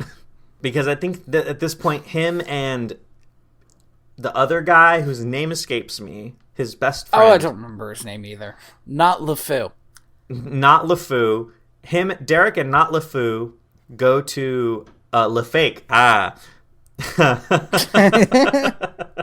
Go to grab a Christmas tree from the woods. But not from the woods that are like right outside filled with trees. No, they're going hunting through woods infested with, I want to say, ice cougars? Ice cougars, yes. And the castle's like right next to a forest. It's so fucking weird that they're doing this. Before we get to that, though, we cut to the Odette's kind of subplot for this movie, which is that she has to put together a big musical number. Whoa. We can't jump to the musical number that she has to do, because I gotta talk about these first ones. Because the first one is a garbage rendition of 'Tis the Season for garbage people. Mm-hmm. If anybody enjoys this, they're dead to me, and also the world, yes. Because God would not let you survive. You have to understand that if you admit to liking whatever that rendition of that song was, that you have admitted to yourself that you've never felt love or joy or anything. And then the next one is like an episode of fucking Glee. These motherfuckers crossed their arms and stood back to back like they ended a 90s rap song. It was some NSYNC Backstreet Boys as early 90s pop-ass sounding Christmas bullshit. I hated every second of it. So awful. There's a circle of hell where they play this movie. I will say this, though. Did you get, like, flashbacks to Shrek while watching this? There were bits that were kind of Shrekky, but didn't Shrek come out like years earlier than this yes, too? Like and 5 looked years? way better. How do you fuck up this bad? We get a real close-up of Odette's face in this scene, and there's two things that I need to talk about. One is Odette's eyes are, like, weirdly slanted. Not in, like, a racist way, just in, like, we just kind of slapped eyes on this model and didn't adjust them kind of way. Like, they're eye shapes, but for some reason they've been, like, rotated inwards by, like, 30 degrees. They're curved a little bit like somebody was messing with the character editor and forgot to Somebody stop went messing Monster with it. Factory on her eyes. She's a little bit Monster Factory. She also has, like, a ton of makeup on. Yeah. Which might be fine, except I don't think she ever has this much makeup on in the other movies. Yeah, in the other movie she has a very natural look. And there's a scene where she's in bed and still has all this makeup on. So, like, that was weird to me. But here's the thing that really got me is she has, like, a shark's number of teeth in her mouth. I don't know if you noticed this. Everyone in this movie has so many teeth. It's too many teeth. The human mouth only has, like, what, 32 teeth? But she had all of that in the top row. It was... I felt scared. Like, it was so many teeth. Do you know what upset me about this scene? Odette has this long list of Christmas junk to do. Yes. And then Rogers and Uberta are like, you're gonna do your own Christmas song, and you're gonna do everything with it. And frankly, they didn't give her enough time. And okay, I get it, because, like, they're already done with their thing. So they didn't give her enough time, so now she's stressed. But she died twice. Like, at least, I think only twice. We said 3 times, but I don't think she died in the Castle Mountain one. She died twice. This is not a stressful situation. Do you know how much of a fucking asshole I'd be if I died twice and come back? Nobody would be able to rely on me for anything. Yeah, what are they going to do? Consequences Kill are me? there? I died twice. Also, the timeline is utterly blown out of the water by this movie because this movie says it takes place only a year after the first movie. No, I choose to believe this took place a year after the first movie, and 3 times Odette has been turned into Swan since then. And this has just been a bad fucking year. But also, they keep saying that this is Odette's first Christmas. I think it's Odette and Derek's first Christmas. Okay, because I was really confused because for the beginning of the movie, they keep saying, this is Odette's first Christmas. I think what they meant was in the Okay. kingdom. All right. Because, like, but there is a thing that happens later which does throw a wrench in that still. It's a lot. So let's jump over to this weird snowboard chase scene. Oh my god, that's right. This was... I think this is where the movie hit, like, peak Shrek, was when he brought out the snowboard. It's like captured Tony Hawk Pro Skater gameplay. Except it didn't look as good, and I really wish I had those points at the bottom of the screen letting me know how good he was grinding. Like, I'm not a good video editor, but if I was, I would edit that entire chase sequence with the, like, point system at the bottom and the sound effects. Qua, qua, qua. Ah, that's some good content. He's just doing, like, flips for no reason. It's, like, really dumb. It's Derek on a snowboard, the fake on skis, and, number 9. I don't know why number 9's hanging around this bullshit. He's got to get Derek to open Rothbart's chest, but he should have waited till he came home. Yeah, seriously. I think he got here by accident. He, like, ended up in Derek's bag. Yeah. Derek's bag that had, like, multiple knives in it. Like, what the fuck? Are you a serial murderer in your spare time? All signs point to yes. You know what? I realized just now what the animation of this movie reminds me of. Do you remember that CGI Red Riding Hood movie? I think I do. I never saw it, but I very vividly remember like a poster or an ad of Red Riding Hood, her grandma, and the wolf, where they're like standing in a police lineup. Yes. Okay. Then yeah, it reminds you of that, huh? Yeah, vividly, because I have seen that movie. Also, I just looked up Red Riding Hood because I was like, I should find out what this movie's called. A Little Red Riding Hood horror movie came out in 2016 and 2011. Oh, Leonardo DiCaprio's in this one. Oh, wait, no, I've seen this movie. Is it good? No. Are you sure the 2011 one wasn't a Twilight ripoff? It was? Like, was it horror or was it romance horror? It was romance horror, yes. But it really leaned in on kind of like the gore horror, if I remember correctly. Interesting. I wouldn't have thought that. I cannot find this Red Riding Hood movie. I'm now convinced that it maybe didn't exist. I think it might be called Hoodwinked. You said that, and I think you are correct. That movie came out in 2005. Yikes. 7 years before this movie that we are currently watching came out. That's no good. 7 years is so long in CG animation. Yeah, I have a good... Although, now that I'm looking at this, I love... First of all, there is a second Hoodwinked movie that came out in 2011! Before this movie came out! But that's another episode. I have two... I just realized, though, that I have two movies that I could pair together right now, though. But I don't want to do that. Because I already know what we're going to watch next. Oh, no. So Derek shoots these ice panthers. I legit thought that Derek was going to kill number 9 so many times in this movie. Derek is like so... He's got that look in his eyes, man. He's a freaking murderer. Okay, so there's a good metaphor for this that I heard. It's when somebody falls into the tiger pit, the tiger is punished. Okay. Mm-hmm. Derek did not need to come out to where these ice panthers were to get a treat. He wanted to kill some ice panthers. And I feel like that really gives you an insight into how bad of a person Derek is and why number 9 should be afraid of him.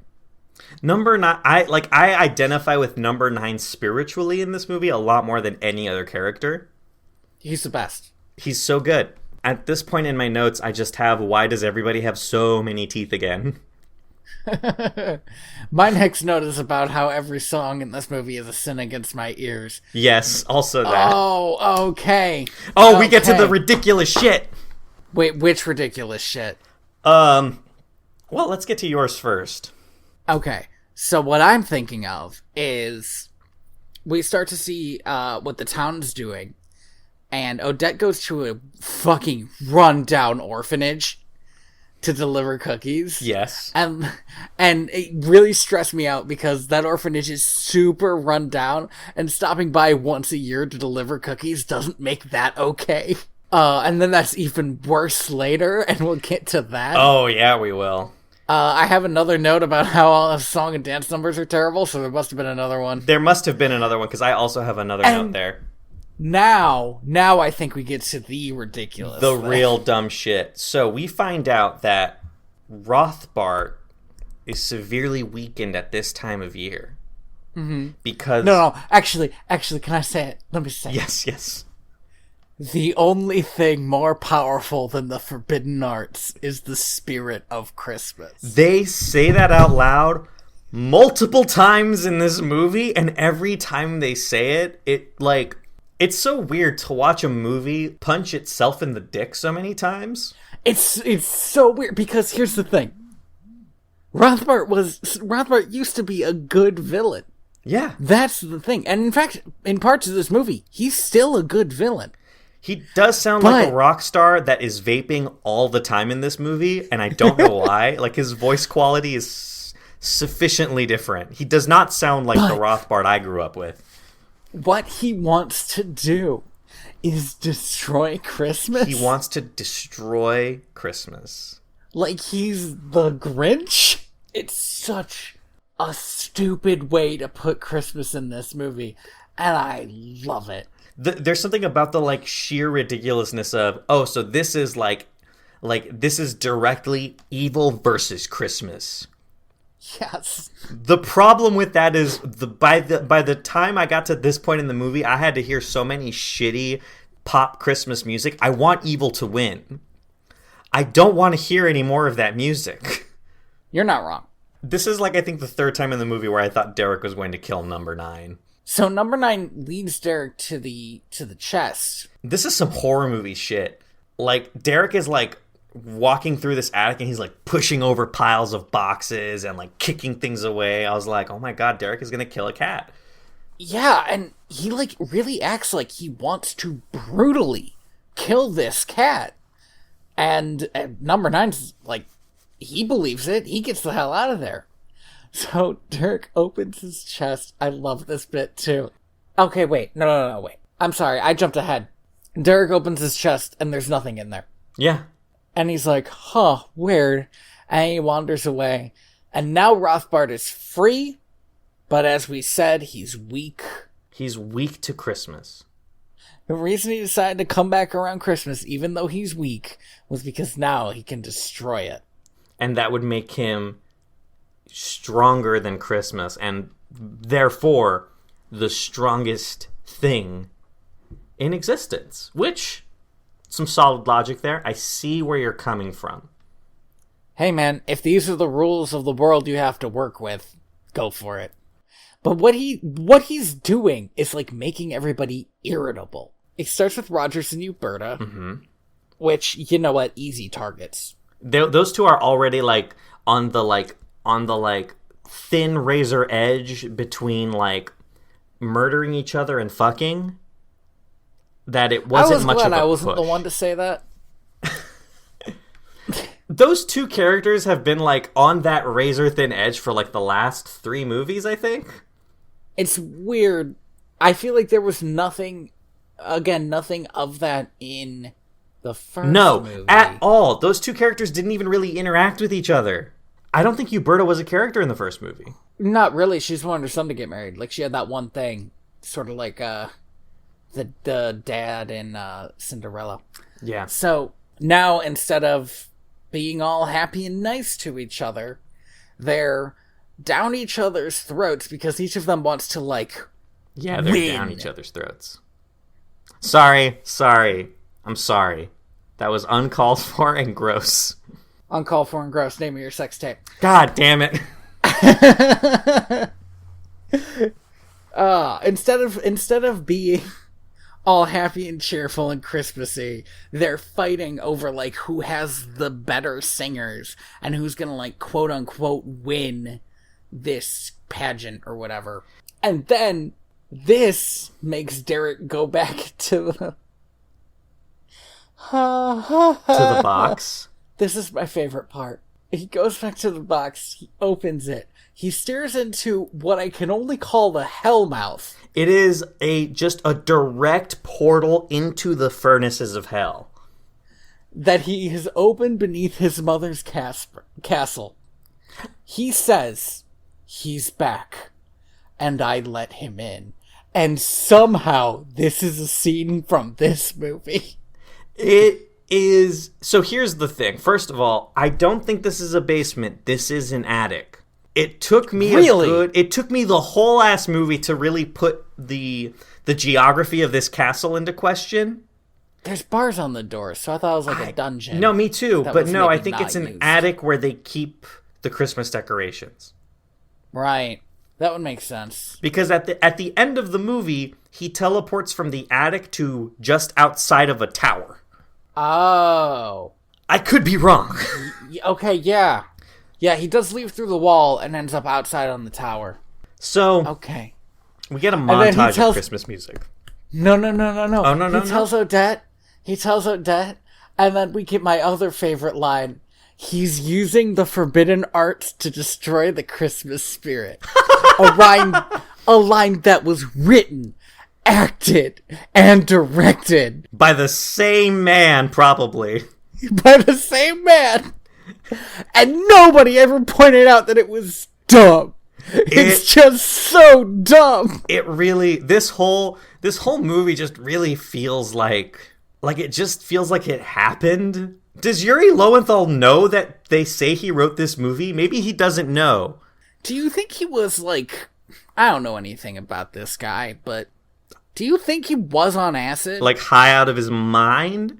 I'm usually not the one who says stuff like this, but like... I think maybe he was struggling with some crippling alcohol issues. Alright. And if Yuri Lowenthal actually has suffered through some severe alcoholic issues, I am so sorry for making that joke. That is not funny.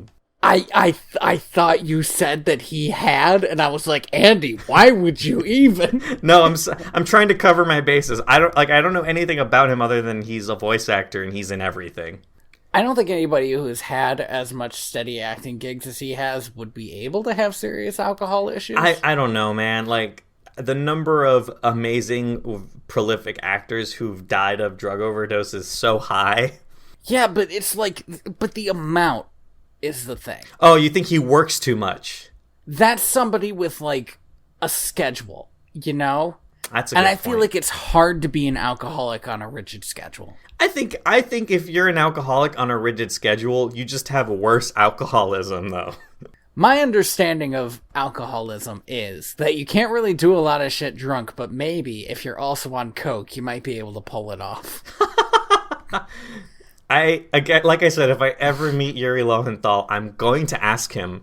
I need to know. He's the only...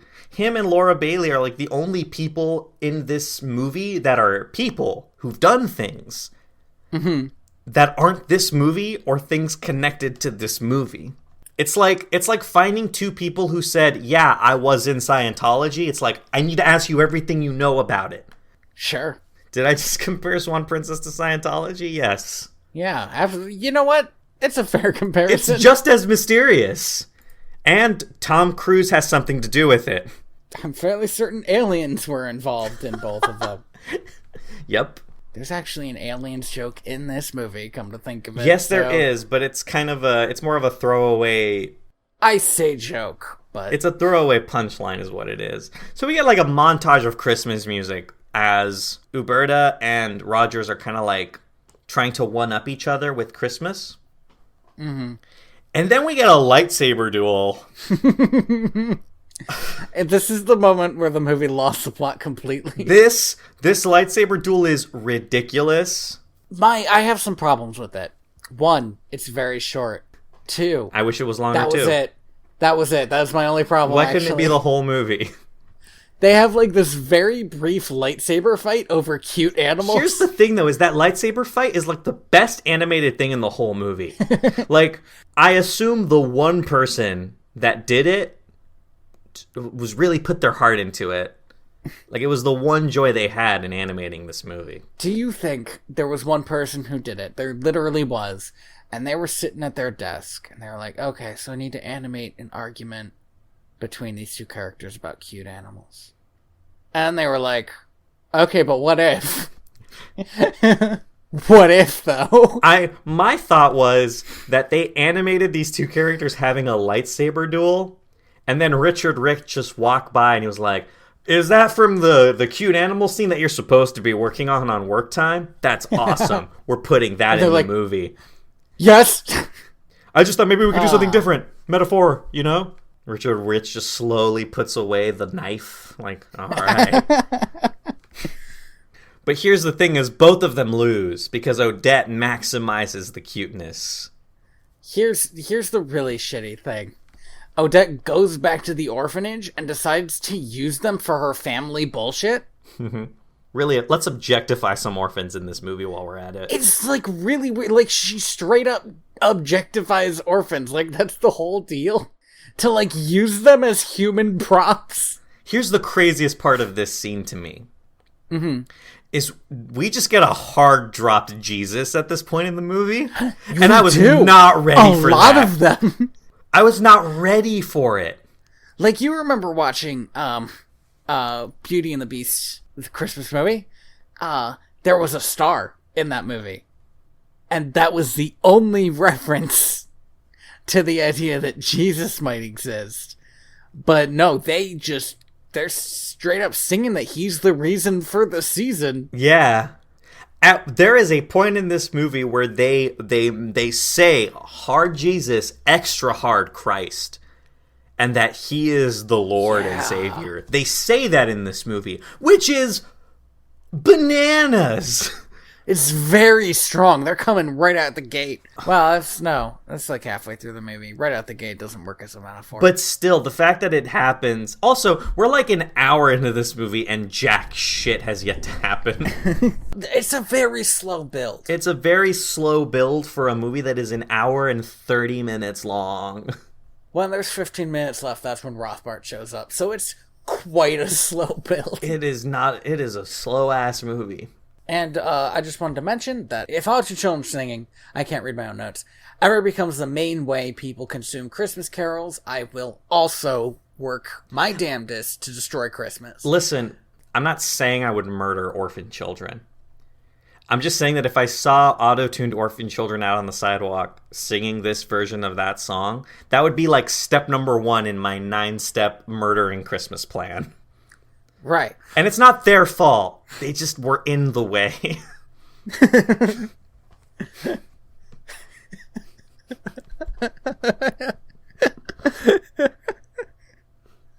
They were in the way?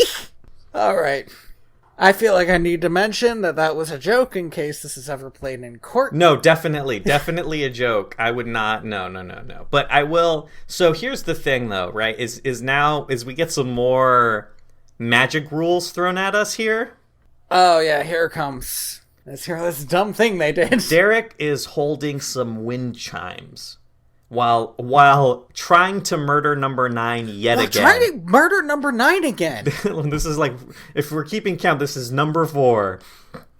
And Rothbart just shows up, and the wind chimes start pulling him in as the wind chimes start playing Far Longer Than Forever, the song from the first movie. And they trap him. And we find out that because these wind chimes represent Derek and Odette and their strong spirit of Christmas, which they have all year round, Rothbart can't do anything about them. What? Uh-huh. And so, but then Derek has the best idea in the history of ideas. In the history of Derek's ideas. In the history of ideas Derek could possibly come up with, which is he just hangs like a million of these wind chimes all around the castle, trapping Rothbart in the attic. It's very good. Although you'd think you would hang some in the attic. Right? Like you would just go in there and, like, what's he gonna do? Your Christmas spirit is too strong, Derek. So after number 9 realizes that he can't leave, Rothbart goes out the wall and starts terrorizing the town by making everybody irritated with each other. Mm-hmm. Which is... No, wait. Yeah? No, we're getting ahead of ourselves here. Okay. So at this point, the cat goes on a labor strike. I didn't go on a labor strike till later. That's fine. I really like this bit. So... if you want to talk about this labor strike, you go for it, but I love it as well. Like, at this point, the cat realizes what I have realized for this whole movie, which is, why are you helping Rothbart? All of his promises are air. Yeah, Rothbart can't deliver, and the cat's getting sick of it. He's not getting any stronger anymore because of these stupid wind chimes. So he's just like, alright, I did my part. I'm just gonna sit here. You give me a life. And maybe I'll do something. But unfortunately, his labor strike gets foiled. One of the reasons I really love this labor strike is because number 9 and Rothbart have the best relationship in this movie. They have such a weird, sort of natural chemistry of two people who, like, sort of begrudgingly respect each other in a way that has never been in any other of these movies. Like, begrudgingly respect each other, but also can't stand each other. They can't stand each other, but they both realize that they need something from the other that they cannot get alone. The entire, like, bearing of their relationship relies on the fact that number 9 is relying on Rothbart to give him those extra lives. Because he's on his last one. Right. And Rothbart needs number 9 to interact with the world in any tangible way. there's this thing Rothbart's always doing. He's constantly trying to kick stuff. Yeah, to show his anger. Knock stuff over, and, like, he can't. It's a good bit. It could be a better bit, but it's not a bad bit. It's not framed well, but the idea of the bit that's incepted into my mind is good. Sometimes I only realized what he was doing after he'd done it. Mm-hmm. So, like, that's not great, but that's an animation problem. Yeah, you know. His labor strike is interrupted by, or is upstaged by Bridget, who shows up and at first is like, Rothbart, a ghost. Ghost. But then Rothbart, like, winks at her, and Bridget admits that she misses being evil? What? Here's the thing. What really gets me about this is I thought Rothbart was her dad. What? Because, well, it's because Why? in the Swan Lake play, Rothbart's daughter is supposed to be the Black Swan. Right. That's correct. Yes, I do remember that. So that's why I had assumed, even though she, like, looks like an old hag, that she was his daughter. And it sort of jarred me seeing this. Flirtatious display of affection? Yeah.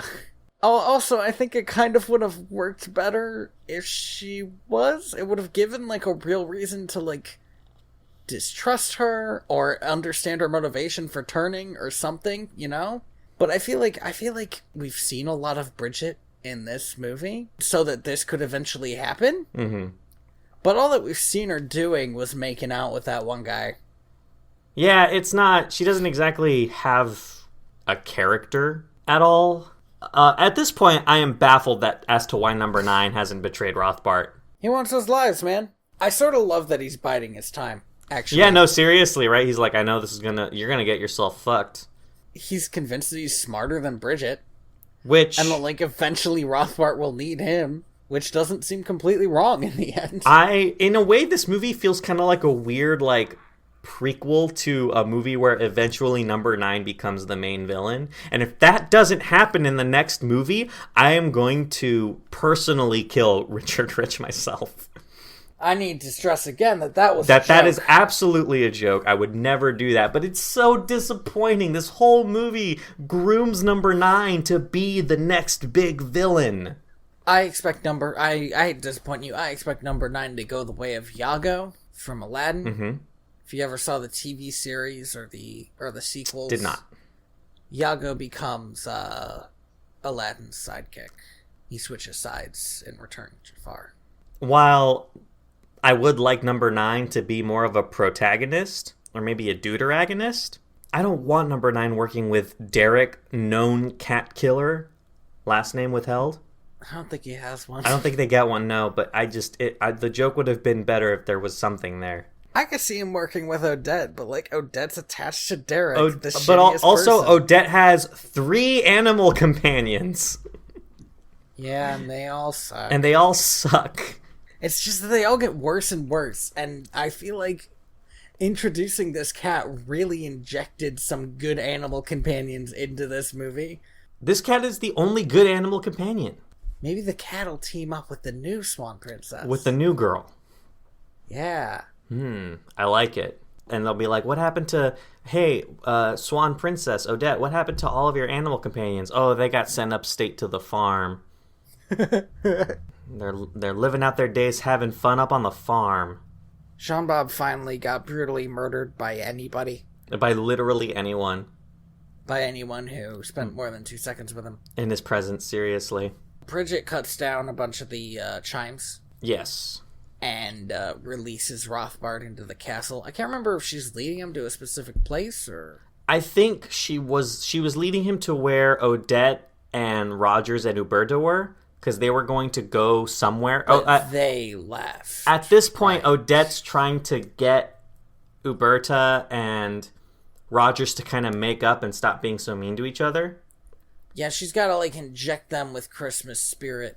So what she does is she brings them to this, like, hovel where she and her father, who lived in another kingdom... Who has been dead nary a year. Used to bring food and gifts. And it's unclear why, And also, I think this story is nonsense, because they did live in another kingdom. And I don't remember if they needed to take horses or a boat to get to the other kingdom. I think the kingdom trip was definitely a significant amount of time in horse and carriage. Because remember, that's what Rothbard attacks them in. That's right. That's right. It just sounds like nonsense. And I think it'd be funny and interesting as a character choice if she did make this up, picked a random poor person's house, and decided this is where she's dropping a bunch of shit off to make her mother-in-law happy again. Which, you know what? Yeah, that sounds like something somebody would do to just appease their mother-in-law and her weird not boyfriend. Yeah, what the hell is up with them? Seriously, like, I think if they just boned down, all of that tension would evaporate. We're just gonna sit with this, huh? At this point in the movie, I kind of lose the plot a little bit. My notes are gone until Rothbart shows up. So I know Rothbart, like, okay, so he goes to town. Okay, here's what happened. We mentioned that earlier. He did go to town and start like messing with everybody. Right. But what happens now is Odette was successful in getting the Christmas spirit back in Uberta and Rogers, and that made like a domino effect. So now the town's all happy again. And that caused Rothbart to almost lose all of his forbidden arts.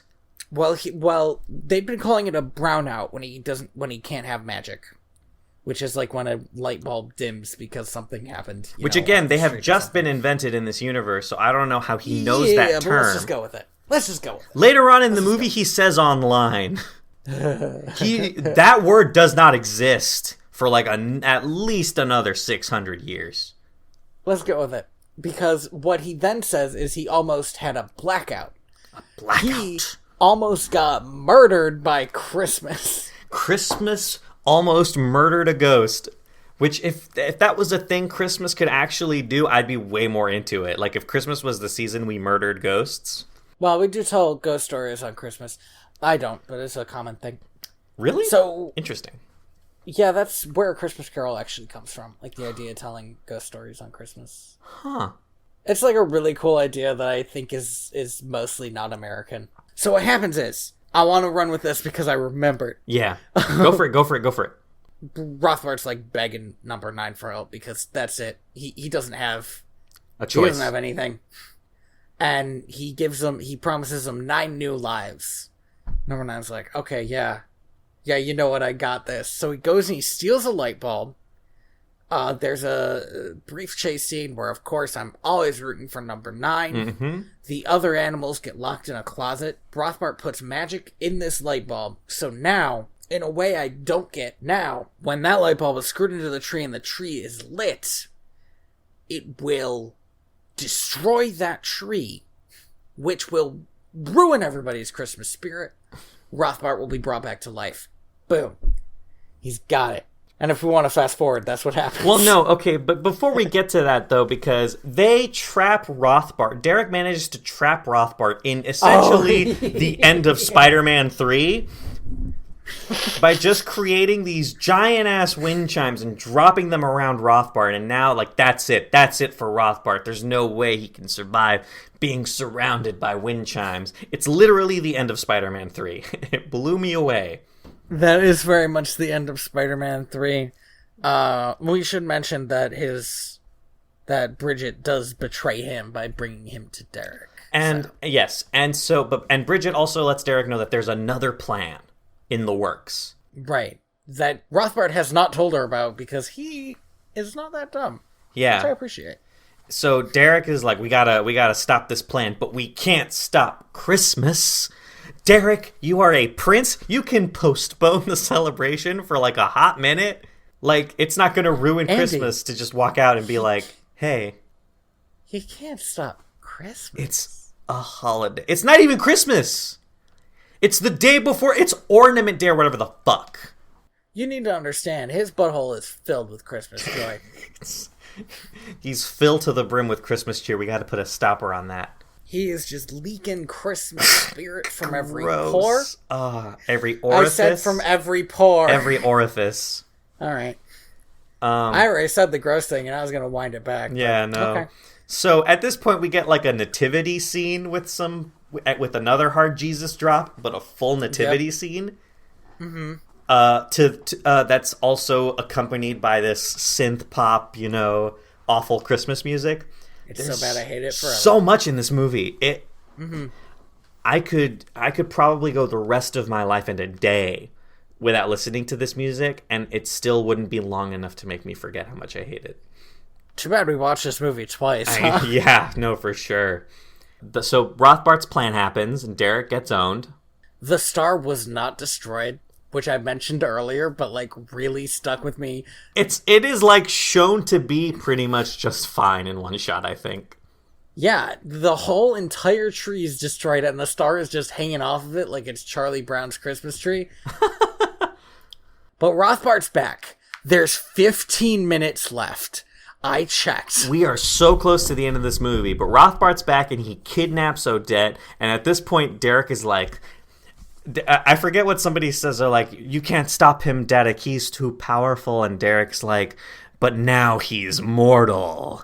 And I'm just like, whoa, Derek is really into killing Rothbart one last time. Yeah, that's the only way he can finish. So... And then Odette gets turned into a swan, but we're so close to the end of the movie, but they slid into home. At the last minute, Odette gets turned into a swan in if this was like a NASCAR race, I would be standing up and cheering they did it, the madmen. They turned Odette into a swan in this movie for no reason. She's going to get some deep-seated issues out of this. I kind of don't mind that she's turned into a swan in this movie because it feels like Rothbart's just messing with her. What I don't understand is why Rothbart's messing with her. Yeah, Rothbart's really just turning the screws on her trauma. Watch as I turn your beautiful home back into my horrid castle. Which does not look that different. Yeah, it's got a better paint job. Here's my problem. Okay, you know what? I'll bring up my problem after we get more into this scene. You go on. Because so Rothbart is really turning the screws on Odette, and then he's basically rehashing the top hits from the first movie. Yep. So check that off the list. This movie continues the tradition of just redoing the first movie again. Although at least... Except worse, because all the animation's worse. Yeah, all the animation is so bad. But also slightly better because all of the redone first movie is in the last 15 minutes of the film, as opposed to just being the whole movie. But the first movie, one of the only things I remembered from this movie as a kid was the big old bat monster that Rothbart turns into. Oh, yeah. It's so cool and scary and weird, and when he does it here, it's just not. It looks like a Lego... It looks like two Lego animals were just super glued together. They weren't even Legoed together. They weren't even Legoed together like you're supposed to do. I just remembered that there's a point in the scene where the tree blows up where a kid just yells out, "Christmas is ruined forever," and it's like, kid, wait another 364 days. Yeah. Well, Rothbart does bring up a pretty good point when he captures Odette. I do love this line. Yeah, she says, you'll never bring down the Christmas spirit. And he says, yeah, what do you think everybody will remember next year? And I like that. That's really good. It was the one time in the movie where I was like, okay, actually, this is a really good way to, quote-unquote, ruin Christmas. Yeah, how do you destroy Christmas? By killing the princess. Making it bad. Yeah, by making Christmas a sad thing, I guess. Yeah, it's I don't want to bring us down too much, but it's how do you ruin a birthday? I don't know, have a relative die that day or something. Man, that would be such a good story, though. As a person who doesn't like celebrating their birthday, I wish I had that excuse. And I might just start saying that. How do you just hate happiness? It's not that I hate happiness, it's just the idea of celebration gives me anxiety. Why can't it just be another day? Okay, but you don't look forward to cake or something? I don't like sweets. Oh, God, that's right. God, I forgot how much you suck. I do love cheesecake, though. Like, if somebody... I think for my last birthday, I went out and got some cheesecake, and I really did look forward to that cheesecake. It was really good. Okay. It'll have to be cheesecake. Cheesecake is, like, the worst kind of cake, but It's... fine. What are you talking about? It's, like, got the best texture and flavor, and it's not sweet. I don't like sugar. It makes my teeth feel weird. So Derek is dead as fuck. They rehashed the fight scene from the first movie, except this time, Rothbart wins. Yeah, Derek gets owned. His head hits rock staircase in a way that I can only describe as, like, a Cold Case Files recreation scene. Here's the problem. He's dead. Yeah, he's dead. Whatever. People die in this series. Here's the problem. Odette starts singing A Christmas Carol. Mm-hmm. And that took Rothbart down. I'm not saying that it weakened him. No. It fucking killed him. Rothbart was defeated by the power of bad singing. And if A Christmas Carol could have taken him down this whole time, why did he go to all this trouble to mess with them? Why didn't he just kill them? Do you know when you can't sing A Christmas Carol, Andy? When you're dead. When you're dead. Maybe he didn't know that their Christmas spirit was that strong. Stop saying that. Maybe what was the line again? Maybe he didn't realize that the spirit of Christmas was that much more powerful than the forbidden arts.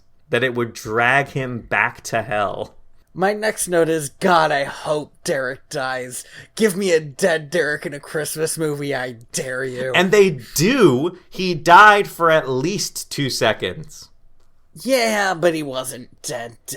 I think at this point, Odette says something about Derek being like a good person or whatever. But like he caused the last 2 movies and also this one. They were directly his fault. Everything has been Derek's fault. So maybe... The first movie was his fault. Maybe Odette, just let him go. But no, Derek comes back to life for some... I don't remember why. Shit! Christmas star... Sorry, we forgot the most horrifying thing that happened in this movie, which is when Puffin goes to attack Rothbart, and Rothbart just turns him into a Christmas ornament. Yep. It's unclear why he didn't do that for everybody. I know he was taunting Odette with it, with the whole, when the moon touches you, you'll transform too. But like... Into a Christmas ornament. Yeah, from a swan into, I think actually the swan-shaped things had been messing with them that whole time. Oh yeah, the chimes. Yeah, the chimes. I liked Rothbart for this 15 minutes. I just wish that his plan made any sense. Yeah, we can't blame... That's not Rothbart's fault. That's Yuri Lowenthal's fault. In a way, it's Derek's fault. You know, as it turns out, it all leads back to Derek. This is the worst fucking line in the whole movie, which I'm proud that the worst line in the whole movie gets to happen at the end. Derek comes back to life. Again, I don't remember why, for some reason. So Odette's like crying over him, and I guess Spirit of Christmas, all the ornaments fly around them, and then also the tree is restored, and it's dumb. It doesn't make any sense. Sorry, Derek I'm gonna read you this line from Wikipedia because I fucking love it. Do it for me. I'm put on my reading voice. Derek dies in her arms due to his injuries, but a distraught Odette sings again. The great spirit of Christmas returns him to life and restores the royal Christmas tree. So that's what happens. Yep. But here's the worst line in the movie, which is after all this happens, Derek looks up and gazes into the eyes of Odette and says, "You saved Christmas." And Odette says, "No, Christmas saved us all." Fuck this movie. So bad. I can't believe my favorite character is in this movie. Right? And then number 9, by the way, just slinks off like, well, I guess Rothbart... I think he literally says, I guess Rothbart failed the rematch. Yeah, and then he just leaves. And I'm just like, I want number 9 to come back. I'm not going to look it up because I don't want to I want to just live with this hope as long as I can. Number 9 does come back. Good. I remember looking up the Swan Princess movies and seeing that there was a character named Number 9 in one of the later ones, and I didn't know what that meant. As well as the Forbidden Arts itself. Oh my god! And I am looking forward to that so goddamn much. It's gonna be so bad. So this movie ends with a dance number ending, and fuck everything. And it's bad. Everyone. Oh man, I'm so glad we didn't watch this for Christmas. Whew, Fadufa. Man, this movie. I would like to know, Tony, what you thought of these two movies. Okay, so The Enchanted Treasure was like a better version of Castle Mountain. God, such a Enchanted bad name. Treasure was like a better version of Castle Mountain. So I kind of liked it that it like I don't know seemed to rewrite a worse movie, but it wasn't so much better that it's like worth watching ever. Yeah, no, I would definitely say that I don't think either of these movies are worth watching ever. My problem is that the Christmas movie, I said it before, it has hills and valleys, in that there are scenes, there's stuff, there's whole characters that I really genuinely like. Yeah. And then there's just so much slogging through bullshit and like awful animation and terrible music. I will say this, and it's that if you're in the like mood to watch just like a bad CGI movie, but there needs to be something in it so that you don't want to die, it's a pretty good one. I can't recommend it. I wouldn't recommend it. But Number 9 is so good, and I don't know what to do about that. You remember when we watched Mulan 2? Yes.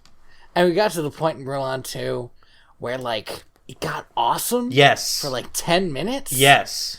And then at the end of that one, I feel like we were also we also said like it's a bad movie, and I can't recommend it. But that 10 minutes was so good. But unlike Mulan 2, where we have like I could probably go back and find that 10-minute chunk and tell people from here to here, watch this. I can't say the same thing for this because Number 9's performance is sprinkled throughout the movie, and he's got some good stuff like here and there, and like I guess the ideal world would be somebody to create a highlight reel of only Number 9's performance. And then people could just watch that, I guess? I don't know. I just... So that's mail@direct2.video if you want to send us a highlight reel of only Number 9's performance. And I just got my hands on some video editing software. Maybe I could do it. I probably won't. I'm not going to pretend that I know how to do that. Or that I'm even going to attempt to do it. But if anyone could, I am here and I have the resources. The question is, do I have the will? And the answer is no. Okay. Thank you for listening to Direct to Video. No, wait. When do I tell you what we're going to watch next week? Well, I was going to do it after we wrap up, Andy. Okay. I wasn't sure. We haven't done this in a long time, so... It's true. Thank you for listening to Direct to Video. VHS? Hoof. Woof. I just got like very tired. I feel like I always get tired after we do the outro. No, I agree. I need like a warm tea and to just relax after this. Here's the thing. I don't feel that bad about these movies. No, it wasn't. I think both of these movies had some small redeemable things that just kept us chugging along, you know? Yeah. Little morsels, little smackerels of honey for us to chew on, while the rest of the awfulness just kind of washed over us. While we got stung by bees. Yeah, yes. Ooh, Fadufa. You can find me on Twitter at TheaterBats. And on my website at inspiredbytrueevents.org. Sorry. No, go ahead. I was stepping on your thunder. But, not my thunder. You'll get burned. You can find me on Twitter at royalty_Valens. And that's pretty much it. That's all I do. I was gonna make some joke, and then I remember that I don't even like fucking use Twitter almost at all anymore. I'm mostly these days just angry on Twitter, so maybe don't follow me there unless you want to be angry with me. I'm angry on Twitter, but I don't ever talk about it. So my Twitter feed's just like empty. Yeah, it's rough. It's rough times on the old TWITTER.com. You know, we could make that into a jingle, sell it for $1 million. $1 million is probably lowballing it, actually. If you were to write a Twitter jingle. Don't we have somebody to thank Tony about jingles? Sure. I'd like to thank Lee Rosevere for the use of his song Planet E off the album Trappist 1. Trappist 1. What a kick-ass name for an album. So good. It's a really cool name. Would you like me to tell you what we're going to be watching next time? I don't want you to tell me. Okay. But I kind of have to. Alright, fine. So we are going to be watching Bambi. No! And Bambi 2. Oh, it's a midquel. Yeah, it's an interquel in the best way. Oh no, Bambi. Bambi Man, 2, Bambi. I believe, has a name, but I don't remember what it is. And The Great Prince of the Forest. One more time? Give it to me one more time. Bambi and the Great Prince of the Forest. Oh no, it's this calls it an animated drama film. Oh boy. Well, I think I'm just realizing now that Bambi's kind of a very sullen-toned movie. Bambi is very much a sullen tone movie. It's also it was always unclear to me who it was for. I think it's for children, in that it's kind of one of the few movies you can show children that is for children, that exposes them to, hey, this is what life is. It's all of this is going to happen at some point in your life. Your mom's gonna get shot and your home's gonna burn down? Okay, well, not exactly like that, but, you know, there are things in life that are going to happen that, like the loss of a loved one or moving away from a home. And you need to, and like as a child, maybe we're going to expose you to it in a way that's a little bit sterile and kind of not overwhelming. Bambi is very overwhelming and not sterile. You haven't seen it in a long time. Kids get scared of the fire scene. I haven't seen Bambi since I was a kid. Okay. I remember liking it, but that's kind of it. Like, I don't remember specifics. It wasn't a movie I watched a lot as a kid. I'll be honest with you, man. It's boring. Well, maybe Bambi 2 has like a beautiful country tune arc to it, like Fox and the Hound 2 did. Maybe. I doubt it. I'm the ghost of John Smith. And I'm internet dead.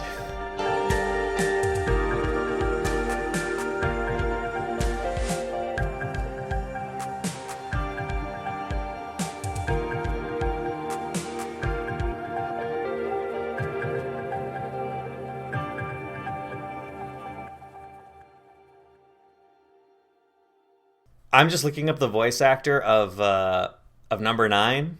Oh, sorry. List of voice performances in direct-to-video and television films. First of all, if I ever get a Wikipedia page, I hope that I can have this category on my Wikipedia page. You'll only have that category on your Wikipedia page. Do go on, though. Second of all, here we have Kite Liberator, A Martian Christmas, Happily Never After 2, Snow White, Another Bite at, as in the at symbol, the apple. There's a lot to unpack there. There really is. The Swan Princess Christmas as number 9. And then The Swan Princess, A Royal Family Tale as Number 9. The Forbidden Arts. No way! Yeah! Are you kidding? I love this man. Oh my god, do you think number 9 becomes the Forbidden Arts? Oh, that would be so good! That would be so good. I would really fucking love that. First of all, I can't believe that we're writing Swan Princess fanfiction. This is what you've done to us, Tony. This isn't my fault. This is definitely Derek's fault.